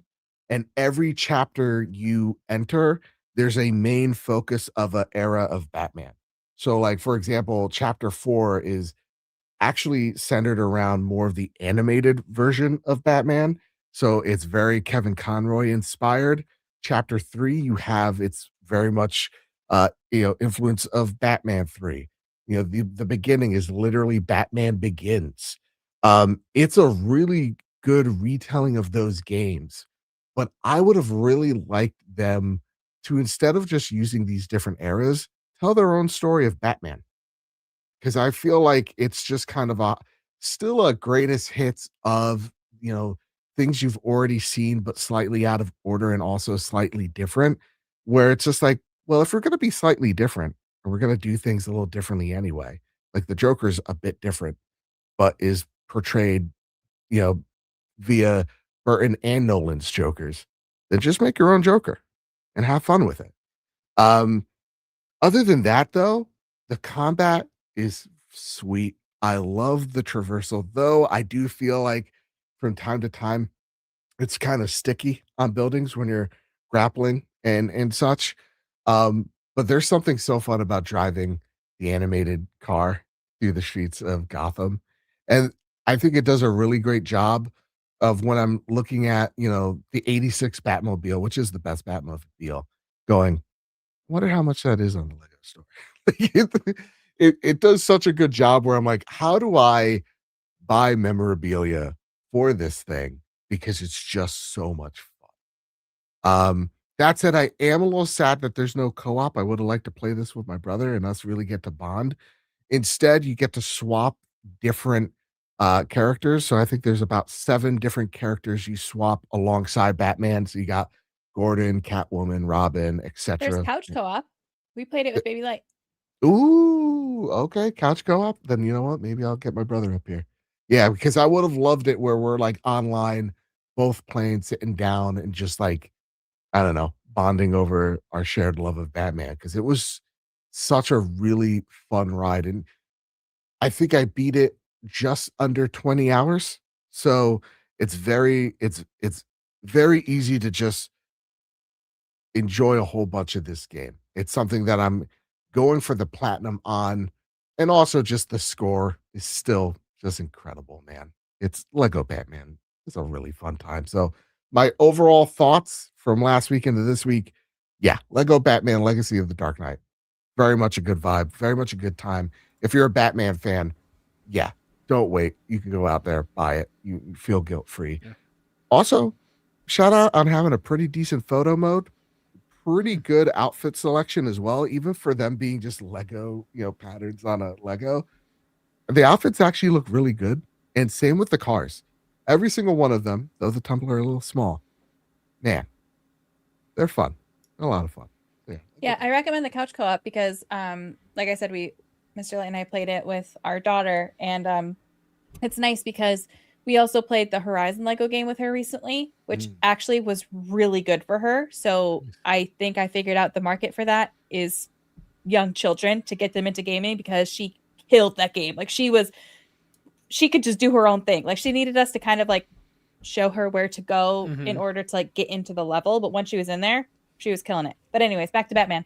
I like it because you could completely do your own thing. Like it doesn't tether you together. In Horizon, if one person gets too far, it like yoinks you, like, the other person over to you. But in this, I was doing like a Riddler trophy, and she was bored and didn't want to do that. So she was literally just like walking around collecting every little stud she could find.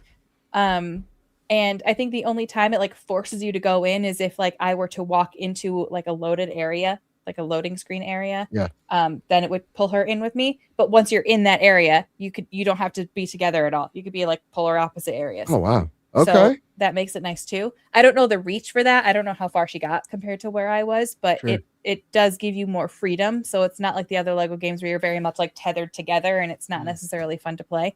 Now, did you notice any like screen tearing, any lag or latency, whatever? I Itching. didn't, but I don't typically look for that sort of thing. But I didn't notice any of that. And I've got, my really nice OLED big fair enough. TV. So I was playing it on the PS5 Pro, and no hitching, no like noticeable dips in frame rate or anything like that. So even when like, because there's a lot of destruction, especially when you're driving. A good little cheat sheet for me of like how I collected studs really fast was just driving on the sidewalk and breaking stuff, and it never crashed. Oh, actually, sorry, it crashed once during a QTE event, which is very seldom, but there was one. Was playing against a certain villain, and so yeah, only one crash throughout my entire time with it. Definitely a game I'm going back to during the summer and platinuming. That's for sure. Yeah. Speaking about summer, like, can you finally talk about a very pirate themed? I can. game? I can talk about gameplay for Black Flag. So I don't know if you guys have specific questions you want to ask. I don't know the best way to work this, but basically it felt really freaking good. You unlock some tools earlier. So the combat they did kind of change. It feels more intentional, and the enemies learn your style. So if you try to use the same move over and over again, they're going to learn and they're going to adapt, and you won't be able to use that on them. There's a couple new moves with like a leg sweep and a kick and things like that. And then there's combos you can do based off of what move you used before it. So if you do a kick and you kick them into a building, you can do different combat versus if you do a kick and you just kick them backwards. Or if you do a leg sweep and they fall to the ground versus a leg sweep and they jump over your leg. There's like different combos and things you can do mixed with the different tools. So it feels really, really good. I'm sure some people are not going to like it because it's not the original combat, but I think it feels really nice. Is it going to feel like, oh, this is what, because when I'm looking at that game, it's like I go back to how you could pinpoint a good remake or a good remaster is going, oh, it looked this good back in the day when I first played it, right? Do you think people are going to be like, oh, this is very different? Or are they going to go, oh, yeah, this feels just like when I played it back in the day, even though it's not? I didn't play it when it first came out. I played it for the first time last year. So people are going to find issue with it because that's just how people are now. Right. However, I will say one of the biggest criticisms I saw circulating around social media was that like the moodiness was gone, the ambiance and the feel of it was gone, the color grading was gone. Storms used to roll in and then the skies would change colors and then it would be like, I always say sepia, but apparently that's not how you say it, sepia toned. And in the trailers that we saw, it didn't really seem to match that. It was like very sunny, very bright, very happy. And there's definitely moments of that, but they kept they did keep that vibe and that feeling. It's modernized. So actually, I loved Black Flag, the original one, don't get me wrong, but there were times where like the coloring was not good. Like everybody is just like, looks like they've been rolling in mud and their teeth are bright white. Like the coloring was not great. So people, I think, have kind of rose-colored glasses with some of that. But they did take the identity of that and put it into the modern age. So I think that's what's important. People are going to criticize it because that's just how the internet is. But I do think they truly loved the original. They took the identity of the original and they just modernized it.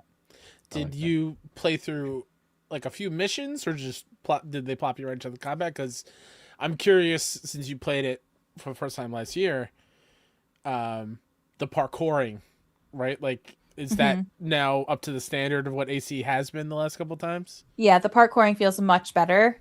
So we got to do like 2 hours free roam. Okay. And then we had a couple missions that we did. So all that felt really good. The stealth felt really good. The parkour felt really good. The free roam was really nice. They added some stuff to do on some of the islands that are out there that you can discover. So they did add new content to it just to kind of like flesh out the world more. Mhm. They did add some new side characters that don't impact the main story, but do just kind of make new gameplay mechanics. So like there's a couple, I think there's like 3 characters that you can find and do quest lines for them, and then you can recruit them for your ship to give perks to your ship. So it doesn't change the main story at all, but it also just gives you more to do and more customization to have. I did see some people who were not at the event who didn't play it complaining about those, but those storylines felt good to me. And I don't think they took away from it, and you probably don't have to do them if you don't want to. Yeah. Do you have an Okay. early favorite for new character? I only met one of them, Okay. and I really liked her. I thought she Okay, was really nice. nice. You also can pet all of the animals. So if there's a chicken, you can feed the chicken. You cut out for a split second. I thought you said you could fight all the animals. And I Oh! was like, oh, okay. You can pet and feed Got most of the it. animals. So Cool. you can feed the giant turtles that are on the beach. You can Oh, pet the nice. cats and the dogs. You can feed the chickens. And then there was like a parakeet in a cage. You could feed the parakeet. You also Okay. can have pets on your ship, so you can have a cat or a parrot. Oh, nice. Oh no, How's a the cat or a ship monkey. combat? Cat or a monkey. Okay, nice. I don't know if you answered that. I'm so sorry. How's the ship combat? The ship combat feels really good. It feels just the same as before. I do think there are new upgraded weapon tiers. So like Okay. it's the same weapons, but then as you upgrade them, they like have different perks or abilities. Like you can upgrade them further than original. That adds, if I'm remembering that correctly. So it's not different weapons or different feel of mechanics, but it does like there's different things you can do with the weapons from the original. Oh my goodness. Okay. Nice. I can't wait. Yeah, because like me personally, like looking at like you're right. Online is online, but like it looks great. Like it looks tropical, way more tropical than the original. And that one I loved so much. That's again one of my favorite Assassin's Creed, and I just loved the vibe that it gave. So like seeing just how you're right, like the coloring in this game looks so good. I'm just Greens look so excited good. to hop between Yes. islands and like go 100%. treasure hunting and Yeah, and I will say the weather systems are still really good. And at Ooh, one okay. point, I was almost like, "This is a little too good and too realistic. Like, I can't see 2 feet in front of my face, and I'm gonna crash the Whoa. ship right into these rocks," because I could not see shit because That's it was pitch black and rain was going sideways, and I was like, I'm gonna throw up. "Full steam ahead," because I don't know what's there. We better hope that nothing's there. Oh, dude, I'm so excited. When does it come out again? July? July 7th, I think. How I could should you- know I'll that, look but it I up don't. just to Yeah. make Give it sure. a But good- I think it's early July. I think. Fair Oh, enough. so this isn't spoilers, but they Mhm. did add July 9th. July 9th. They did Hmm. add like a quest line revolving a character that also involves an animal that is I loved it and so many people missed it. So if you remember from the original Black Flag, there was like you could go to islands and loot warehouses. Mm. So this is one of the islands with one of the first warehouses you loot that you have to go to for the story. But they added like a little side story on this island to just like flesh out the people living there. And you don't have to do it. You could totally miss it. Nice. But I didn't, and it was I really loved it. It was like a stupid little thing, but it's those stupid little moments that just make the world feel more real. And it involves an animal. So that's why I thought of that. So, when That's you're in one awesome. of the first warehouses, keep your eye out for a storyline involving an animal. Yes, I'm looking it up right now. God, did And you read the find it? papers and stuff. Did I find July what? 9th. July 9th. Okay, Yeah, yeah, excellent. yeah. Last Read but the not papers and least. things like that. That's my only thing I'll say. Oh, so sorry. So sorry. I cut you off. Totally. My bad. Last but not leastly, of what you've been playing, gang, I've played 007 First Light. I'm about at chapter 5 or 6. Still early on. So I just wanted to give a brief impressions. No code provided. Me purchased. Bought me the deluxe edition because I could not wait. I love a good James Bond. James Bond's very much a major player in my childhood. So when Stingray X writes in favorite Bond in Bond movie, they can, dare I say, be different Bonds with different movies. I would say My favorite Bond is still Pierce Brosnan, but the best Bond is Daniel Craig, and the best one is my favorite one is GoldenEye. The best one is Skyfall. You know, I know. Um, I really liked Pierce Brosnan. I really like Daniel Craig. My favorites, however, are Sean Connery, and I loved Roger Moore. Fair enough. Nice. Fair enough. What say you, Kyle? I've only ever seen the Daniel Craig ones. Really? So Daniel Craig is my answer. As far as favorite, I mean, Casino Royale is the one that got That's me so into good. it. Yeah. Spectre's Halle pretty Berry's good in that too. one, I like right? Spectre a lot. Casino Royale? Yeah. Isn't she in No. one of them? No, wait. She's in. She's with Pierce. Yeah, she's in the World Is Not Enough. Yep. Let's save that one. Let's put that one in my pocket. Oh boy. Sorry. The heat's getting to me. Joe, is your favorite Bond movie Octopussy? Is it? Oh, where's the bleep button when you need it? It's She's the name of a film. She's talking about the Divinity 3 statue that was in the desert for the Game right. Awards. What are we You're talking It's a about? Bond film. It's a good one. No. From Russia with Love would be my favorite Sean Connery one, I believe. If I'm remembering correct. Yeah. I'm looking at a list because there's a lot of them, and I can't remember all their names. But I really liked Goldfinger. Yeah. You Only Live Twice was a good one. Is that the one where he gets shot up in the Murphy bed?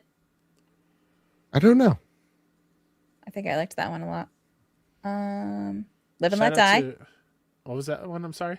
Octopussy. Oh, We really need a bleep button. Well, I am It's not the cussing. name of It's the the name of a movie. movie. I know. It just feels wrong. God. GoldenEye I really liked. Big fan of the I mean- writer's strike, Quantum of Solace. That was, I did love Skyfall. Skyfall's great. Skyfall's great. Great Skyfall theme. was one of my solos that I sang in college, so it has extra special. What was ties. the latest one? Was Spectre the last one? Yes, I believe so. That I one was cried great. so hard at the theater for that one. It was embarrassing. No, it was good. Yeah. I was not anticipating it, so I had no tissues, and I left, and my makeup was all destroyed. I'd throw it all away for Leah Seydoux. Throw it all away. Add her to the list, Kyle. I can't keep up with the scroll. I really can't. Put that one in your pocket for later. Anyway, I've been playing James Bond. Oh yeah, No 007 Time to Die. First Light. Duh. There Great you song too. I love Bond songs. If you can't tell, Oh. those shits are my jam. And let me tell you, this one, Alana Del Rey sings pretty good. But yeah, no, I've been playing First Light. I just finished the section where it's the demo that they showed in the state of play. Mm-hmm. So again, fairly early on, and my version ends very differently, which has me very curious as to how this game is going to play out. I'm very interested because it's like, how is that just a way that they kind of hold your leg from thinking you're going to get this and kind of like give you something different? I don't know, but yeah, man, I gotta say, this team, IO Interactive, as someone who's loved Hitman 1, 2, 3, and the World of Assassination is just up there for one of my favorite games ever made. When we think about like, oh, the perfect pairing, James Bond with IO, it is a match made in heaven, and this is exactly what you would think it would be, and then some. Like they still, because like you're expecting Hitman, and they do such a good job of like putting Hitman like elements, but adding such a twist to it where it just feels like an IO Interactive game. It's something that they talked about in an interview with gamesindustry.biz, and I think they just nailed it, where it's like, this doesn't really feel like a Hitman game, but it has Hitman-ish elements, where Hitman's all about, it's really like a human puzzle piece of just like trying to figure out how each puzzle fits, where James is very much, hey, you're not supposed to be perfect at the espionage thing. James very much leans into the combat, leans into the moment, where Hitman's very much leans into the shadows and being a casual observer. Like, the cool thing that they do with James is they give you this counter during the level, and it goes up every time you take someone out. But you spend that counter on social interactions if you get caught. So if you get caught and like a maid sees you, she's like, "What are you doing here?" And you can use a bluff to go, I'm an inspector. I'm inspecting the fire alarm. It's beeping." And they'll be like, "Oh, okay, that's weird." And you have like a good 30 seconds to then leave the room before she catches on. Um, and then at the same exact time, they give you all these cute little gadgets and gizmos where it doesn't feel like a Hitman game. It actually feels like IO's take on a Watch Dogs game, where it's like, okay, I got uh these three gadgets. I got a Dart smartphone, I got an electrical pulse watch, and a smoke grenade, like, you know, uh uh what's it, lighter, right? And it's just like how you're using those in the environment to fool and trick guards feels really good. It feels really, really good.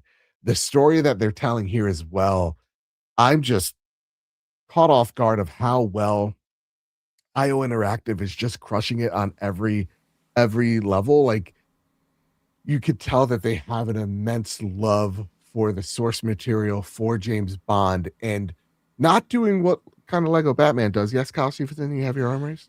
Yeah, I only have one question Yeah, please. about your time with this game. Also, Yeah. I'm happy to know that I'm wrong and that my hesitation about this game before launch was Okay. unfounded. Because What was that? I talked about all the time, like, doesn't look like it's going to be good, and I'm happy that I'm wrong, and Yeah. I'll stand on on Stand that up in business. My Go ahead, Light. You were going to say something. You know what you weren't wrong about though? Your shirt Okay. choice. Thank you, Light. I appreciate you. Joe, you're on the fence. Shit. My one question is, how is Lenny Kravitz? I have not met Ah, the damn. Kravitz yet. Okay. Yeah. All right. That's No, it. no, no. That's all I have. what Have you I met the will TikTok guy? I have not met TikTok guy. I have not met Jacksepticeye either. I Which passed looks by like him. just like him too. I saw the TikTok of him. That's very good. 100%. And like, I Alex in the chat says like it feels like a cross between Hitman and Uncharted. There's definitely some Uncharted-esque elements, but it very much feels like its own thing, like a blend of a whole lot of games culminating around a James Bond. Like, it's, yeah, there's elements of Uncharted, there's elements of Watch Dogs, elements of Hitman, but it just feels like its own thing. It's just, man, it's really good. And Apparently, one of the recent chat just says Lenny Kravitz just aura farms the entire time. It's incredible. Not Listen, surprising. That's all I need, honestly. hell yes. The one thing that I love about this game they pulled off the tutorial like it's a montage in That's a movie. what I saw. Everyone's like highly touting up this tutorial. Like, whoa, okay. It's crazy. Do we And- have to and have a new category for the Platties? Best tutorial? truly we might, because it's actually nuts. Because it's like 1 minute, it's like we're teaching you how to fight, and then it cuts, and then you're just driving, and then you're doing a crazy turn, and then it cuts, and you're just actively ducking and weaving. And as the tutorial goes, James is getting better and better, and it just feels so good. So it's like a training montage in a movie. 100%. It's That's like awesome. it's I like like a that. Rocky. And the driving ain't bad either. I know that was one thing that we were very like cautious about, because like it doesn't feel good. It feels good. It feels good. So far, so good. James Bond, man, oh man, 007, First Light. It's a vibe. It's a bop.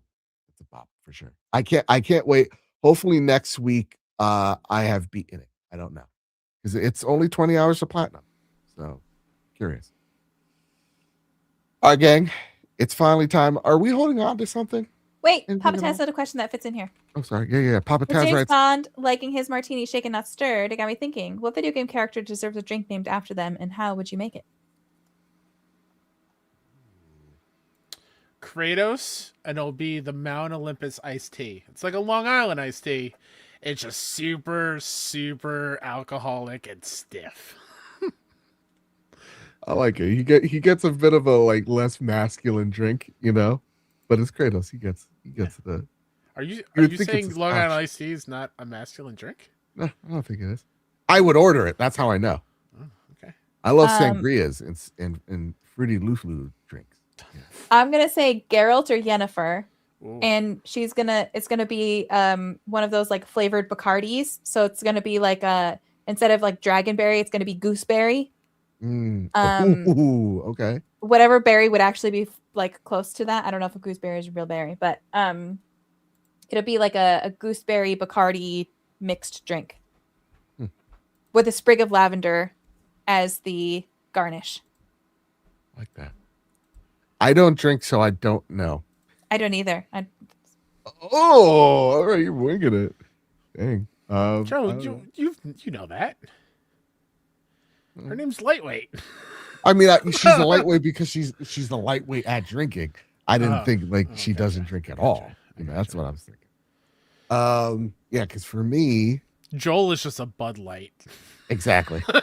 No, Pabst Blue Ribbon. Yeah. Yeah, he's just a PBR. Absolutely. What's Sam's? Where's character in Days Gone? Deacon? Deacon. He's shooting Bud Lights. Yeah. Sindri's just a pina colada. Oh, Ooh. absolutely. Oh, Brock's drinking a sangria. I'm claiming him as Puerto Rican. Okay. How that works. Welcome aboard, brother. Ellie is a whiskey on the rocks. Oh, She's a whiskey girl. Yeah. Abby's milk. Just straight milk. Fair enough. I think Cloud is like maybe a Powerade or Gatorade, maybe. No, he's a Four Loko. Aerith is a lemon drop. Oh, yes. That's a good one. What's Tifa? Tifa's something that knocks. Bacardi and Coke with a lime. Ooh, okay. Sex on a beach. Oh. All right, let's put that one in our bucket. I don't want Ed to know about this pocket of yours. Okay. Red is a It's strawberry gross. daiquiri. Yes, red is definitely strawberry daiquiri. I like it. Barrett's a tough one. 'Cause we already gave Ellie whiskey on the rocks, but Barrett I feel is like similar. Mhm. Yeah. Stefano writes, Sam Porter Bridges is a monster energy drink. I mean, yeah. Barrett Bring it is an back. old fashioned. I feel like that's Ooh, similar good vibes. call. Ooh, yeah, Good call. I feel like he's a man. of Reese is class. bringing in Mass Effect. That's a whole other. Ooh. That's a whole- Tali from Mass Effect drinks tequila. Celia. I like that. Hope I pronounced that right. Probably did. All right, gang. It's time. What are we holding on? What are we holding on to? Ready? I got that the fidget that people are probably mad at me because they heard it in the audio. No, they're not mad at you. Mandalorian Grogu. What do you got there? Forge. My newest fairy smut book. There you go. Putting that one in our pocket.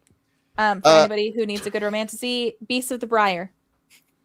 Oh. Speaking about that genre of books, when we come back, I will be reading Unhinged for Patreon because of your support. So, Oh yes. It's ready. yep, let's go. And again, now we're about what, like $100 away from me getting a tattoo. Already know what it's gonna be, but now I'm second guessing. it's going to be a pocket. Exactly. You can put it in my bucket. You're going to tattoo a pocket on you. Yep, that's right. That's where I keep all my indecent thoughts. All right. Prepare the drop. Here are the latest deals and deals coming to the PlayStation storefront. Next week's a lighter week because it is a major week for the gaming industry. A lot of reveals, a lot of showcases on the indie side and on the big side. So make sure you're checking out all the showcases next week. On June 4th, we've got River City Saga Journey to the West. Also on the 4th, we have the 7th Guest remake. Tour de France 2026. Gothic 1 remake is on June 5th. And then finally on June 5th, coming to consoles after being released on PC in 2024 is Hollow Body. Nice. That's it. Nice. So go watch a showcase. Yeah. And look for us in the crowd. Yeah. Listen for me when, Final Fantasy VII, I don't know, Return, it pops up. And I'd be weeping in the crowd. Final Fantasy VII recycled. Ooh, Recycle, I like that. reuse, replenish. Resynced. Reduce, reuse, recycle. There is a cloud, so there is the water cycle. You know. There you go. What do you think the name of Final Fantasy VII, the last one's going to be? It's got to be up its own ass a little bit, you think? I think it's Return or Returns. I don't know the story, so I don't have really anything to base it I off think of other than the fact that it's going to be RE something. Yeah, I think Returns. I think maybe a Revenge. Reset. A Reset is another great one. Now, does it have to be re? Yes. Yeah. Okay. If it's not, I'm going to be pissed off because what do you mean no re? Yeah. Remake, rebirth. It's got to be a re. Final Fantasy VII. Remember? Redundant. Mm. Rejuvenated. Oh. Replenish. You gotta replenish. Remember? Have you seen that TikTok? No. You have it? Oh, it's a lovely Jewish family where a son drinks, I think, the last Dr. Pepper actually, from the fridge, and his parents come in and goes, "Why didn't you replenish? When you take the last one, you have to replenish." And then they call like all the other family members, like, "Guess what your nephew did?" And they go, "He didn't replenish." And then his uncle starts yelling at him. Oh, it's fantastic. It's really good. Jonathan says Revelation. We also have Dwayne Rejoice, Punctified Redemption. Mm. What about Revolution? Is there a revolution? Do we fight a revolution? Yeah. A revolt? Oh God, is it going to be Revive? Could be Revive. No. What would is be it? cheesy. Remix? What is the second one? Rebirth. Oh, I guess that's kind of the same thing. Reverberating. It has to be reverberate There you go. Mm. There's your hint. All or just right, reverb. Gabe, it's time for the Sony Pony Express. First one comes to us from Trish in Wonderland, and Trish writes, "What's your guys' latest obscure collectible purchase?" First off, I'm sorry, the heat's gotten to me in such a major way. Sony Pony Express, you send your questions into the Trophy Room Discord server. We answer them here or have a good chance to. And you guys know, we're on episode 481. What's an obscure purchase? Honestly, guys, I'm trying to stop. Like, I think truly after Wolverine, and even just depending on Wolverine, I might not get the collector's edition. I think I gotta hold off. Why you turned your head like crazy? We all know that's not true. Art, It's too Joe, much. blink twice if you're in danger. Okay. Let's put that So, in our you know- pocket, like, so you we know- remember it for later. How there was that thing that was going around on social media that was like, if I'm ever kidnapped, Mhm. you'll know that I'm in danger when I say, like, for me it'd be like, oh, I hate Dr. Pepper. You know that I'm in trouble. Yeah, Joe says, I'm not buying that collector's edition. exactly. He just said he had $20 magically to Amazon that he's going to use, and probably doubled up on me in it. Come on. Can I tell you something that happened? And I went, oh shit! And I really hope they canceled it. And I got to really double check. Amazon goes, hey, we have to delay your James Bond like Golden Gun pre-order. I was like, whoa! I think it's $300. I pre-ordered it way back when it wasn't that price. I don't think. And I was like, well, no, let me cancel it. And they're like, It's always been Well- that price. what's that? Huh? There's no way on God's green perfect earth That's I'm always been buying that a $300 collector. What do you say? price. I'm not saying anything. You'll find out in the edit, Joe. That's fair. That's fair. Yeah, no. So I pray to God. Or else I just gave myself an error. Joe took Ambien and sleep on it. Very funny story from a friend from college, quickly similar. He was drinking after the Super Bowl. It was my freshman year. And he says jokingly, we all know he did it just to find a reason to do it. He went to Playboy and filled out like a subscription form. And then he goes, I'm going to put my hand up here. If it hits the button and clicks confirm, it's fate. And he just dropped his hand, and he did it 5 times until it actually clicked the button. It's similar vibes to Joe. He took an Ambien, and he's like, "Oh, how did I?" I'm gonna leave this Ooh. up on the screen when I take the Ambien. I I don't don't know how know. much to Oh, but yeah. here you go. Yeah, no, Luke does that. Luke Lore, a host of the expansion pass, would be like, "Yeah, I took an Ambien, I accidentally messaged," and then drops like a famous like dev that he's been talking to in a DM. I'm like, Luke, what type of person are you? An idiot? 'Cause you sound like an idiot. I haven't bought anything in a while just because I don't have the funds to it, but I will never stop. I also don't have anything obscure. Like everything I have is like Yeah. not obscure. Yeah. Unless you want to be real on the nose. Mr. Light bought the Claire Obscure statue. Hell yeah. Nice. Fair enough. Uh, Shit, it still says it's coming. Enjoy. No, I'm not even opening the box, dude. There's no way. Okay.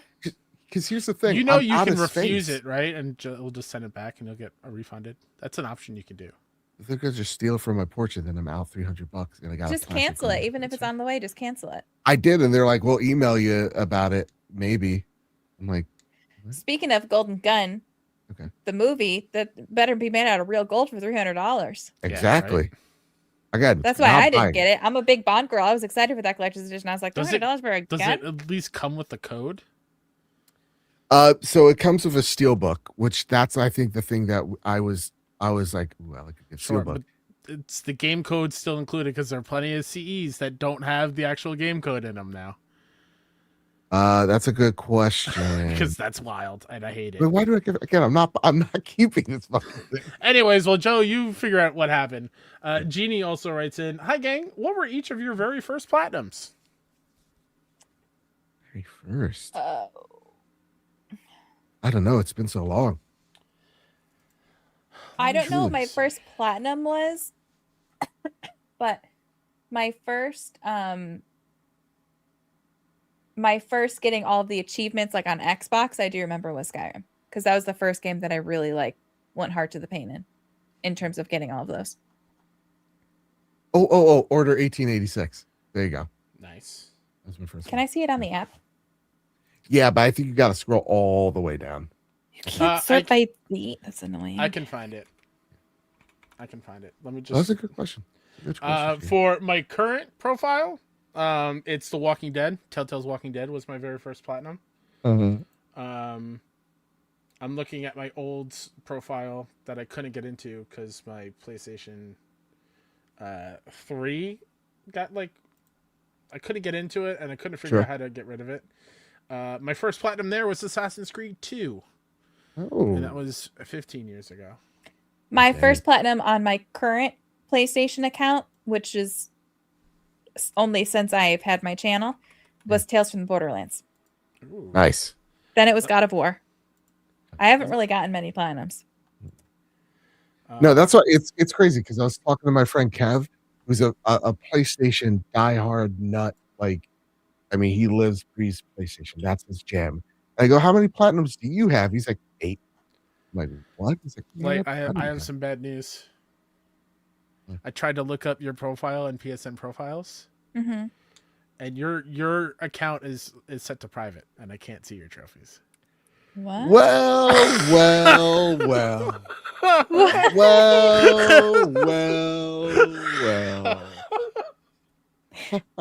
I think that's probably for a good reason because you're probably playing something that you couldn't have anything. Oh, showed. sure. First time hearing of it. What? Well, When did that happen? I don't know. I don't know. How do I change that? Oh, keep that in our pocket. Privacy. Next time I get yelled at. Jonathan in the chat goes, "Sorry, gang. The SGF funds account is now $300 lighter. Weird, eh? No. Better not be." Also, I would like to put it on record, Yeah. in case I talk about this in the future. I am not pulling from the funds that have been donated for SGF, and I am buying myself first class plane tickets. So please, when I Nice. talk about the fact that I was first class, do not be like, I paid for her to fly. You didn't. I paid for it myself. I'm not taking any SGF funds because I don't need them. I'm letting them use them. So I just I swear to God, I'm not taking that money to fly bougie. Okay. But if Joe starts tweeting about all these cool things that just suddenly happen to show up at his house, you get on him. Yeah. Okay? Joe is untrustworthy with that. He's 1,000,000%. Okay? Economy Plus. He handles everything. I don't like it. Economy Plus. You know. And finally, our last question comes from M9 Prime. Hey, Trophy Room Trio. Question for the Sony Pony Express. Yeehaw. Yeah. What are your favorite snacks when watching TV/movies? What is your go-to? Also, favorite chip flavor. Mine is Lay's ketchup, the most Canadian flavor. Yuck. Quick reminder to everyone with Amazon Prime, you have Twitch Prime, so show the trio some Twitch love. Appreciate you. I say it, but I used to eat ketchup and cheese sandwiches, so I probably shouldn't judge.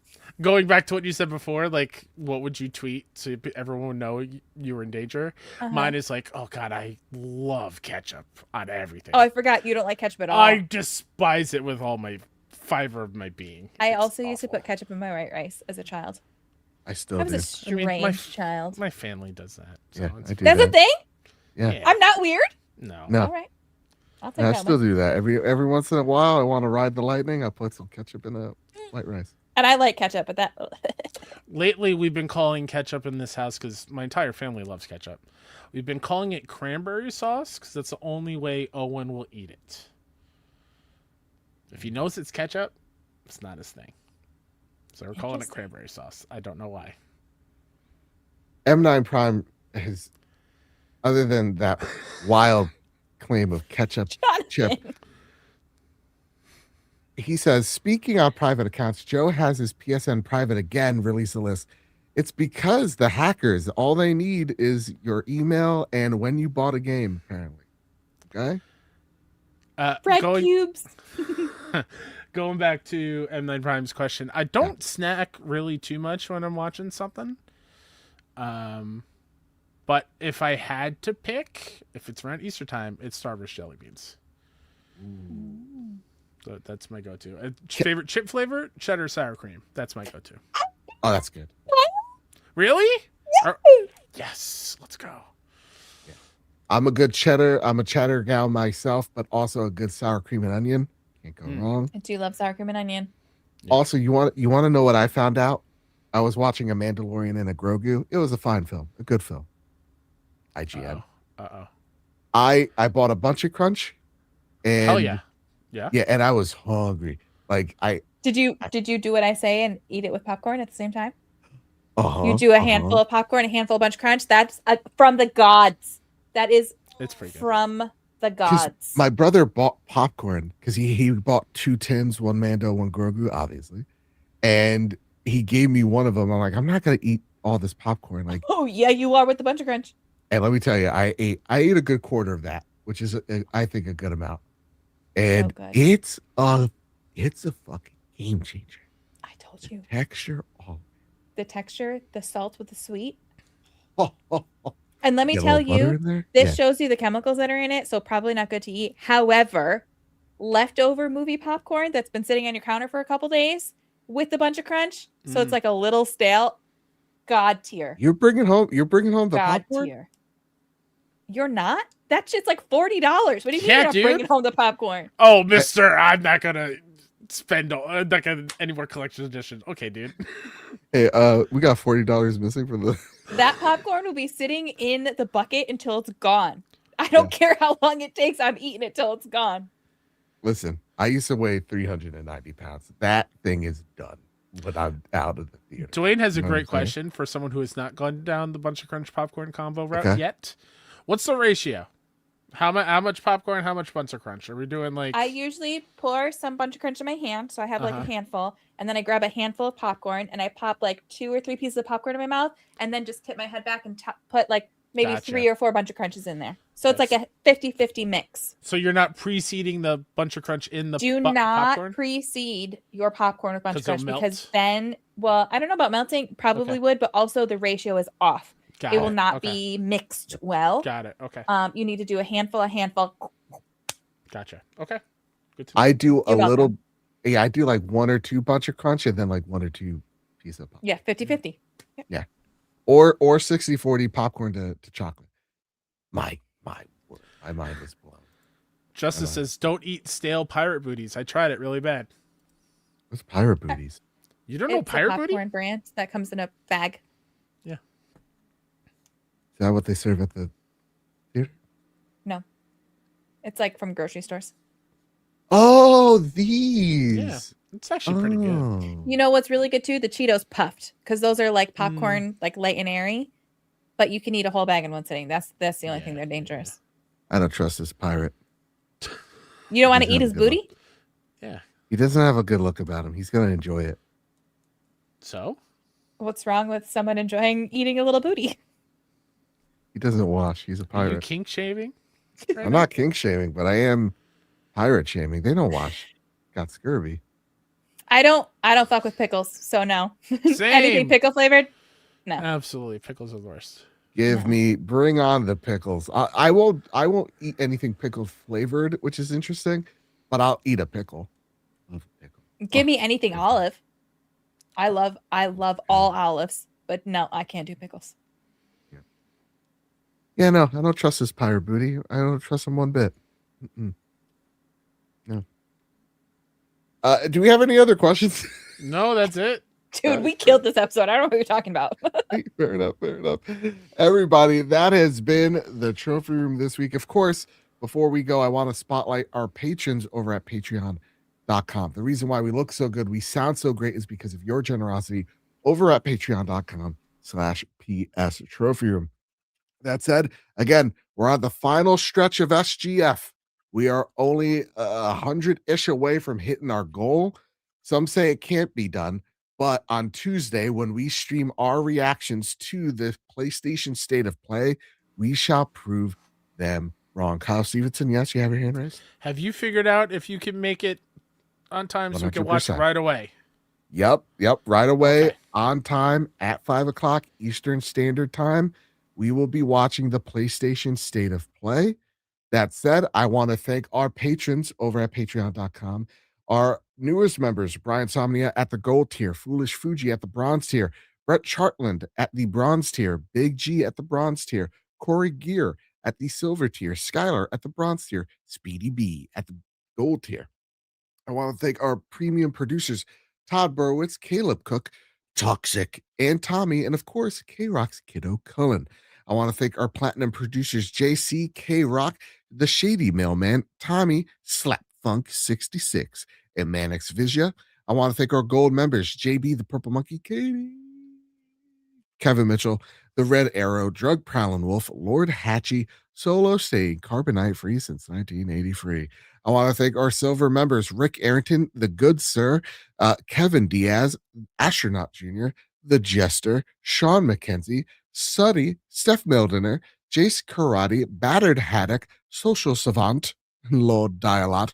I want to shout out our YouTube members, Jonathan Kelly, Nisa Howard, The Kush Completionist, Mr. Light, Freight Conductor, Strubles and Bits, Tommy, Jeannie Love, Stefano B415, NES Encyclopedia, Connor Wing, 1575, and Reese. Thank you all so much. And of course, I want to thank Silk Cannet and Bender for the super chats. And of course, Tommy, again, I think also became a member for 20 months. Thank you all so much for supporting us the ways you do. And of course, if you want to donate, but you can't with Patreon, that's all right. We have a Ko-fi link or coffee link down below. And if you can't donate, I get it. I understand. But listen, the straight's open, baby. Hit like, shares. That's what they say. Hit like, share, subscribe. It really does help us out. Rate us 5 stars over on Spotify. Rate us 5 stars on Apple Podcasts. It really does mean a lot. And those are really great free ways that you can help us show this show to more people on those platforms. So with all that said, with all that out of the way, everybody keep you what's about you. Keep hunting. Keep playing PlayStation. Bye. I love you.